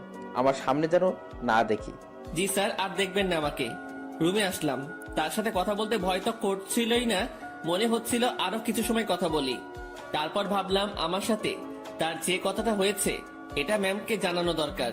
চলে গেলাম তার কাছে, যেসব কথা হয়েছে সব বলে আবার নিজের রুমে আসলাম। কিছু সময় পর মনে হলো আসল কথাটা, মানে আমি যে কাল চলে যাব এটা বলাই হয়নি। আবার ঢুকলাম তার রুমে, আর ঢুকতেই চোখ কোনো কিছুতে আটকে গেল। উনি ড্রেস চেঞ্জ করছিলেন, যা দেখার আমার চোখ দেখে ফেলেছে, আমার কোনো দোষ নেই। আমি নিজেই অন্যদিকে ঘুরে রুমে চলে আসবো, তখনই উনি বললেন, এই দাঁড়া। ম্যাম আমি কিছু দেখিনি। কিছু দেখা না দেখার কথা আমি বলিনি, কি বলতে আসছিলি সেটা বল। আমি কাল সকালে চলে যাচ্ছি। আরে, অন্যদিকে ঘুরে আছিস কেন? আমার শরীরে পোশাক আছে, এখন এইদিকে তাকা। ঘুরে তার দিকে তাকালাম, এখন সব ঠিকঠাক আছে। কি যেন বলতেছিলি? এত জায়গা থাকতে রুমে ড্রেস চেঞ্জ করতে হবে কেন? এইটা বলতে আসছিলি? না। তুই বলবি নাকি মাইক শুরু করব? বলছি, আমি কাল সকালে চলে যাচ্ছি। কোথায়? আমার গ্রামের বাড়ি। কেন? আমি এখানে থাকতে পারছি না, দম বন্ধ হয়ে আসছে। এতদিন তো দম বন্ধ হয়নি, আজ হচ্ছে কেন? দেখেন, ভালোবাসার মানুষটি চোখের সামনে থেকে এভাবে হারিয়ে যাবে, আমি এটা দেখতে পারবো না। তুই যদি যাস ব্রেকআপ করে তারপর চলে যাবি। ঠিক আছে, ব্রেকআপ। যা বলার বলে এসে কম্বল মুড়ি দিয়ে শুয়ে পড়লাম। ওনার কথা ভাবতে ভাবতে চোখের পাতাটা বন্ধ হয়ে গেল। রাত তখন কত হয়েছে আমি জানি না। আমার কম্বলের নিচে কাউকে অনুভব করলাম, কেউ একজন এখানে এসে শুয়ে আছে। নিজের ঘুম ভাঙাতে চোখ খুললাম, কম্বলটা মাথার উপর থেকে সরিয়ে দেখি ইরা আমার পাশে শুয়ে আছে। আমি উঠে বসাতে ফ্যালফেল করে আমার দিকে তাকিয়ে আছে। উনাকে দেখে অবাক হয়ে যাই আমি। কয়েকদিন পরে যার বিয়ে, সে আমার রুমে আমার সাথে একই বিছানায় এসে শুয়ে আছে। এর মতলবটা কি? যেমন ছিলি তেমন করে শুয়ে থাক। আপনি এখানে কি করেন? দেখছিস না শুয়ে আছি? আপনার রুমে যান, এখানে কি? এটাও আমার রুম। এভাবে এত কাছে আসা ঠিক না। কোনটা ঠিক তোকে বলতে বলছি আমি? যেমনটা ঘুমিয়েছিলি তেমনটাই ঘুমিয়ে থাক। শোনেন, আপনি আমাকে কিছু বলতে দিল না। উনি উঠে আমার মুখ চেপে ধরলো, তারপর শুয়ে দিয়ে উনি আমার পেটের উপর বসে কম্বলটা আমার মাথার পেছনে গুজে দিল। তারপর তার ফোনের লাইট অন করে সাইডে রাখলো। ম্যাম তার পা দুটো ভাঁজ করে ভালোভাবে আমার পেটের উপর বসলো, তারপর তার হাত দুটো গালে রাখলো। বাইরে থেকে এই অবস্থা দেখে মনে হবে একটা ত্রিভুজের মতো, ভেতরে আলো থাকায় ছোট্ট একটা 3 কোণা ঘরের মতোই লাগছিল। তারপর তোর সাহস কি করে হয় আমার সাথে ব্রেকআপ করার? আমি চুপ। শুভ, উত্তর দে, না হলে তোর খবর আছে। আপনার যাতে ভালো হয় সেই জন্যই করেছি। তুই ব্রেকআপ করার কে? করলে আমি করব। আমি করতে পারি না। তুই কেন করবি? ভালো তো আমি বাসি, ব্রেকআপ আমি করব। আর আমি কি ভালোবাসি না? আমার থেকে কম, সো তোর ব্রেকআপের কোনো দাম নাই। আচ্ছা, আপনি পেটের উপর থেকে নামেন, ব্যথা করতেছে। করলে করুক, আমি কি করব? আপনি যা করছেন সেটা ঠিক না। কি করতেছি আমি? এই যে এইভাবে বসে আছেন, আবার তোকে জ্ঞান দিতে বলেছি আমি। জি না। এরপর ইরা তার হাত দিয়ে আমার ঠোঁট স্পর্শ করা শুরু করলো, নাকে চোখে হাত বুলিয়ে দিল। আমি যে বসে আছি তাতে কি তোর বেশি কষ্ট হচ্ছে? না, কিন্তু এইরকম ভাবে হাত দিচ্ছেন এটা ভালো লাগছে না। I love you. নতুন বরকে বইলেন, কথাটা বলার সাথে সাথে গালে চর বসিয়ে দিল। আই লাভ ইউ টু বল, নয়তো আরো মারবো। টুট টুট টুট। কিসের টু টু? পুরোটা বল। ভালোবাসি আমিও। ওয়াও, খুব বলেছেন। চলো এখন রোম্যান্স করি। ম্যাম ওয়েট, কিসের রোম্যান্স? আমি তো আপনার বর না, এগুলো ঠিক হবে না। আপনি আপনার রুমে যান। আহারে, আমি তো রোম্যান্স করবই, সে বিয়ে হোক আর না হোক। ম্যাম, কি? ছেড়ে দেন না। ওলে, খুব ভয় লাগছে তোমার? ইরা বসা থেকে এবার আমার পুরো শরীরের উপর শুয়ে পড়লো। ভয়ে বুকের মধ্যে দুরুম দারুম শব্দ হচ্ছে। ইরা এবার আমার বুকের উপর হাত রেখে তাতে তার থুতনি রাখলো আর বোকা বোকা গলায় বলল, ভয় নেই, এই যে তোমার কাঁধ থেকে মাথা পর্যন্ত আজ আমি এইটুকুতে আমি যা ইচ্ছা করব। ওনাকে আর থামাতে পারলাম না। ভেতরে ফোনের লাইট নিভিয়ে দিয়ে আমার ঘাড়ে আর গলায় তার ঠোঁটের স্পর্শ দেওয়া শুরু করলো। তার খোলা চুলগুলো আমার দিকে হেলেছিল আর উনি তো তার কাজ করেই যাচ্ছেন। কিছু সময় পর, আমি তোমার বুকে এখন ঘুমাবো, সকালে আমাকে ডেকে দিও। আমি কিছু করতে পারি না। তুমি আবার করবা? তুমি মানে, সরি, আপনি যেগুলো করলেন। ওই না, তুমি কেন করবা? তুমি কিচ্ছু করতে পারবে না। হুম। রাগ। আরে না, কি বলেন, রাগ করবো কেন? সরি। ইরা ফোনের লাইট আবার অন করলো। উনি ওনার গলা থেকে ওড়নাটা সরিয়ে দিতে নিচ্ছিল, আমি থামিয়ে দিলাম। কি করছেন? তুমি না বললে কি যেন করবা? আপনার ওই গলাটুকুই লাগবে। হ্যাঁ, এই আমাকে কিছু করতে দিল না, আর এখন উনি বায়না ধরে বসে আছেন। লোভ তো আপনি ধরিয়েছেন। এই, আমার দোষ দিবা না একদম। লোভ সামলাতে পারো না তুমি? হুম। এই যে গলাটুকুই শুধু, এর নিচে আসলে মায়ের ওকে। আচ্ছা। কি মানুষ রে বাবা, নাও করে না। আমি উঠে বসে ওনার গলায় আমার ঠোঁটের স্পর্শ দিতে লাগলাম। ইরার মতো আমি বেশি সময় নিলাম না। একটু পরে বললাম, রুমে গিয়ে ঘুমিয়ে পড়ো। এটা আমার রুম। এখানেই থাকবে? হ্যাঁ। দুজন একে অপরের দিকে তাকিয়ে আছি। তাকিয়ে থাকতে থাকতে দুজনই কান্না করে দেই। ইরা আমাকে বলল, এই, তুমি কান্না করতেছো কেন? এভাবে কখনো তো পাবো না। ধুর, পাগলকে বলে পাবে না। তুমি তো চলেই যাবে। আমি থাকার চেষ্টা করব। আর তুমি কান্না করতেছো কেন? বলা যাবে না। বলো না। পাগলটাকে অনেক ভালোবেসে ফেলেছি। ইরার আমার কপালের সাথে তার কপাল ঠেকালো। ওর চোখের পানি আমার মুখের উপর পড়ছে। অনেক কান্না হয়েছে, থামো। এখানে থাকবো, না করো না প্লিজ। আচ্ছা থাকো। তোমার বুকের উপর ঘুমাবো। হুম। রাগ করবে না তো? না। ইরা আমার গালের সাথে গাল লাগিয়ে শুয়ে পড়লো। দুজন ভোরে উঠবো, উঠে হাঁটতে বের হব। হ্যাঁ, তোমার কাকা আমাকে চলে যেতে বলেছে সকালে। ওনার সাথেই বের হব। কি? তোমাকে কিছু ভাবতে হবে না। উনি আমাকে দেখলে গুলি করবে। আমি যদি বলি জামাই বলে ডাকবে। মানে? তুমি যে বললা ওনার সাথে কথা বলছো, হুম। উনি আবার আমাকে কল করেছিল। আমি সব সত্যিই বলেছি। তারপর উনি কি বললো জানো? কি বললো? আমাদের বিয়ের দায়িত্ব উনি নিয়েছেন, সব উনি সামলাবেন। উনি তোমাকে অনেক পছন্দ করেছেন। কি জন্য? সেটা আমি কিভাবে বলবো? সত্যি কথা বলেছো, তাই মনে হয় ভালো লেগেছে তার। ও। আর কোনো কথা না, এবার শুধু ঘুম হবে, ঘুম ঘুম আর ঘুম হবে। চোখ বন্ধ করো পাগল। দুজনেই ঘুমিয়ে গেলাম। পরদিন ভোরে ইরা আমাকে ডেকে তুললো। তারপর হাঁটতে বের হলাম। পথে সত্যি সত্যি ইরার কাকার সাথে দেখা হলো। উনি আমাদেরকে দেখে মুচকি হাসলেন, কিন্তু কিছু বললেন না। এই চলো জগিং করি, ভুঁড়ি হতে দেওয়া যাবে না। ভুঁড়িওয়ালা বর আমার পছন্দ না। ওনার কথা শুনে মুচকি হাসা ছাড়া উপায় নেই। সকালে সব কাজ শেষে অফিসে আসলাম দুজন। অফিসের কেউ এ ব্যাপারে কিছু জানে না, তাই কোনো সমালোচনাও হয়নি। এসব বিষয় জানলে কেউ না কেউ আমাকে জিজ্ঞাসা করতই। দুপুরের পর এক শার্ট প্যান্ট কোট পরা ভদ্রলোক ইরা রুমে ঢুকলো। লোকটিকে দেখে কেমন যেন সন্দেহ হচ্ছিল আমার। কিছু সময় পর ইরা আমাকে ডাকলো। যাক, সন্দেহ এবার দূর হবে। রুমে ঢুকে দেখি ম্যাম বেশ রাগান্বিত। জি ম্যাম, বলেন। এই যে, এটাই আমার পাগল, দেখে নিন। আমি মনে মনে ভাবছি, হ্যাঁ, ম্যামের লাজ লজ্জা কিচ্ছু নেই, এইভাবে কেউ পরিচয় করিয়ে দেয়। তো কিছু বলবেন আর?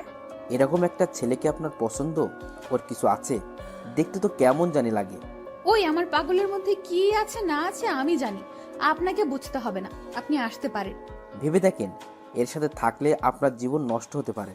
এই শালা, ভাষা খারাপ করবি না। জীবন নষ্ট হবে মানে? ম্যাম তো তাকে মারার জন্য উঠেছে।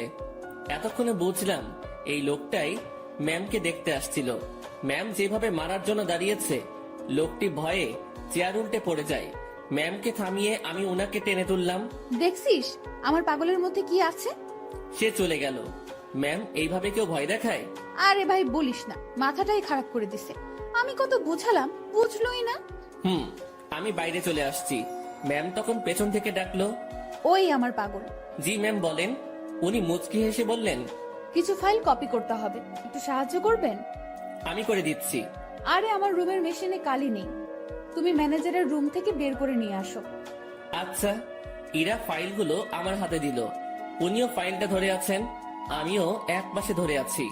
উনি ছাড়ছেন না। রাগ করলে নাকি আবার? ছি না ম্যাম, রাগ করবো কেন? এই যে কাজ করাচ্ছি। এটা তো আমারই কাজ। তোমাকে দিয়ে কাজ করাতে ইচ্ছে করে না গো। আমার কাজ করতে ইচ্ছে করে। স্যার যান, এখন এগুলো কপি করে নিয়ে আসেন। আর হ্যাঁ, আজ বাসায় ফিরতে রাত হবে, সন্ধ্যায় বাইরে গিয়ে খেয়ে এসে আবার কাজ শুরু করব, ঠিক আছে? আচ্ছা ঠিক আছে, সন্ধ্যায় দুজন বাইরে গিয়ে খেয়ে আসি, তারপর আবার কাজ শুরু। বিকেল থেকেই আমি ম্যামের রুমে বসে ওনার কাজ দেখছি মনোযোগ দিয়ে। মাঝে মাঝে কথা হচ্ছে। কাজ শেষের দিকে ম্যাম তখন বলল, আজ কি করব জানো? কি করবেন? এই যে তুমি করে বলো। কি করবা? এক জগ চা বানিয়ে দুজন রাত 10টার পর ছাদে যাব, কেন? গল্প করব। এই ঠান্ডায় ছাদে? রুমেই তো ভালো। আরে না, ছাদে আগুনের ব্যবস্থা করব, তুমি আমি পাশাপাশি বসে চা পান করব আর গল্প করব। আর স্যার, মানে আপনার বাবা যদি দেখে? ও পাগল রে পাগল, কাকা তো বাবাকে সব বলে দিয়েছে।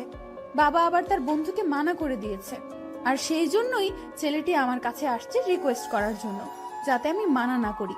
তারপর তোমার কথা বললাম, তোমাকে দেখালাম। ও এই ব্যাপার? জি, এখন বাসায় সব চলবে। সব চলবে মানে? বাসায় চলো, বাসায় গিয়ে বুঝাবো নি, ঠিক আছে পাগল? কাজ শেষে আমরা বাসায় আসলাম। প্রতিদিনের মতো আজ আমাকে আর একা খেতে হলো না, সবার সাথে বসে খাচ্ছি। বেশ ভয় নিয়েই টেবিলে বসে আছি। ধীরে ধীরে সবার সাথে পরিচিতি হলাম। খাওয়া শেষে ইরার বাবা আমাকে ডেকে বাইরে নিয়ে গেলেন। দেখো, বাসার সবাই তোমাকে মেনে নিচ্ছে, শুধু আমি বাদে। এর পেছনে কারণও আছে। তুমি সামান্য একটা মানুষ, কত বড় ফ্যামিলির দিকে হাত বাড়িয়েছো সেটা খেয়াল করেছো? ধরো কাল তোমাদের বিয়ে দিয়ে দিলাম, তারপর আমার মেয়েকে নিয়ে উঠাবে কোথায়? স্যার, বেয়াদবি মনে না নিলে একটা কথা বলি। বলো। আপনার মেয়ে বলেছে ও কাজ করে খাওয়াবে কিছুদিন, এর মাঝে আমিও কিছু একটা করে ফেলতে পারবো ওর সাহায্যে। আমরা এমনটাই ভেবেছি। ও, বউয়ের হাতের কামাই খাবে? না, বন্ধুর হাতের কামাই খাবো। মুখের উপর কথা বলছো। আমি তো বলেই নিলাম, কিছু মনে করবেন না। ওকে, দুদিন পর তোমাদের বিয়ে। সমাজের নিয়ম অনুযায়ী আমার মেয়েকে নিয়ে বাসা থেকে বেরিয়ে যাবে। কোথায় যাবে সেটা আমি জানি না। ওকে? জি স্যার। কথাটা ইরাকেও জানিয়ে দিও। জি। ইরার বাবা আমাদের উপর বেশ রেগে আছেন। রাগাটাই স্বাভাবিক, যা কাজ করেছি। বাইরে দেরি না করে ইরার কাছে গেলাম, গিয়ে কথাগুলো বললাম। এত তাড়াতাড়ি বিয়ে? ভাবলাম মাসখানেক একটু প্রেম টেম করবো, এখানে ওখানে ঘুরতে যাব, সেগুলো মনে হয় আর হবেই না। বিয়ের জন্য প্রস্তুতি নিতে হবে। হ্যাঁ, আগে তো বাসা ঠিক করতে হবে। তুই বেটা এত টেনশন নিতেছিস কেন? তুই বাবাকে বলেছিস বন্ধুকে বিয়ে করতেছিস, তাই না? হুম। তো তোর বন্ধু থাকতে এত টেনশন কেন? শোন, আমি একটা ফ্ল্যাট কালকের মধ্যে কিনে নেব। আর হ্যাঁ, সংসার করতে অনেক কিছুর প্রয়োজন, সেগুলোও কিনতে হবে। হুম। বিয়ের পর সংসারে তুমি আমি 50-50 খরচ দিব। আমি এত টাকা কই পাবো? ও হ্যাঁ, তাও তো একটা কথা। আচ্ছা শোন, উপায় একটা বের করেছি। আমি দিব 80%, আর তুই 20%, আর ভালোবাসা দিবি তুই 99%, আর আমি 1%। কি? না, আপনি আমাকে ভালোবাসবেন না। যদি সংসারে 50-50 খরচ দিতে পারেন, ভালোবাসাটাও তেমনই ভাগ হবে। এটা কোনো কথা? তো নিজেদের মধ্যে রাজনীতি করাটা কি ঠিক? দেখ, আন্দোলন করতে থাক, কাজ হয় কিনা। মনটা একটু নরম করেন। আপনি যদি আমাকে 1% ভালোবাসা দেন, তো ভালোবাসার পিপাসায় আমি তো মারা যাব। ওই মুখে ওসব মারা যাওয়ার কথা আনবি না। জি ম্যাম। যা, রুমে গিয়ে ফ্রেশ হয়ে নে। আচ্ছা। ফ্রেশ হয়ে দরজা লাগিয়ে দিলাম, কারণ দরজা খোলা থাকলে আজ আর ঘুমাতে দিবে না। ঘুম প্রায় চলেই আসছে, সেই সময় ডাকাডাকি শুরু করলো। মুখে বিরক্তি নিয়ে দরজা খুললাম। ওই এখনই ঘুমাচ্ছিস কেন? চা রেডি, চল ছাদে যাব। ওকে চলেন। ঘুমের 12টা বেজে গেল। দুজনে গিয়ে ছাদের মাঝখানে কিছু কাঠখড়ি দিয়ে আগুন জ্বালিয়ে নিলাম। ওনার সব কথা শুনতে হচ্ছে। এদিকে আমার নাজেহাল অবস্থা। নিচে থেকে উপরে এতগুলো কাঠখড়ি আনা, তাও আবার চোখে ঘুম নিয়ে প্রচন্ড রকমের বিরক্ত লাগছিল। আমি আর ইরা আগুনের খুব কাছাকাছি বসলাম। সে আমার শরীর ঘেঁষে বসলো। সে জগ থেকে একটা কাপে চা ঢাললো, তারপর কাপটা আমার হাতে দিয়ে বলল, আগে তুমি খাও, এই পুরোটা না, কিন্তু জাস্ট এক চুমুক, তারপর আবার তুমি খাবে। ইরা কথাটা বলে আমার হাতের মধ্যে দিয়ে হাত দিয়ে জড়িয়ে নিল। আমি এক চুমুক খেলাম আর তারপর উনার মুখে ধরলাম। আমি যে জায়গাটায় ঠোঁট লাগিয়েছিলাম ঠিক সেখানে সে ঠোঁট লাগিয়ে চা খেলো। খাওয়া শেষে ইরা আমার কাঁধে মাথা রাখলো। ওই একটা গল্প বলো। রুমে গিয়ে বলবো নি? জি না শুভ সাহেব, এখানে বলেন। কি বলবো মাথায় আসছে না। আনরোম্যান্টিক একটা বর, তোমার কিছু বলতে হবে না, আমিই বলছি শোনো। গান বলবো, ভালোভাবে শুনবা। বলো। আমার কাছে তুমি মানে সাত রাজার ধন, আমার কাছে তুমি মানে অন্যরকম, আমার কাছে তুমি মানে আমার পোষা পাখি, দিনে রাইতে সব বুঝিয়া তোমায় আমি দেখি, তোমার কাছে হয়তো বন্ধু আমি কিছু না, তাই তো তোমার স্বপ্নে বন্ধু আমি আসি না। এই ওয়েট, আমি ইরাকে গানের মাঝে থামিয়ে দিলাম। কি হয়েছে, থামালে কেন? তুমি আমার স্বপ্নে আসো তো? আরে গাধা, এটা গানের লাইনে আছে তাই বলছি। আমি তো জানি তুমি আমাকে কেমন ভালোবাসো। তুমি গানটা পারো? ও দারুণ, তাহলে চলো একসাথে গাই। তারপর থেকে শুরু করলাম, আমি মানে তুমি আর তুমি মানে আমি। আমার কাছে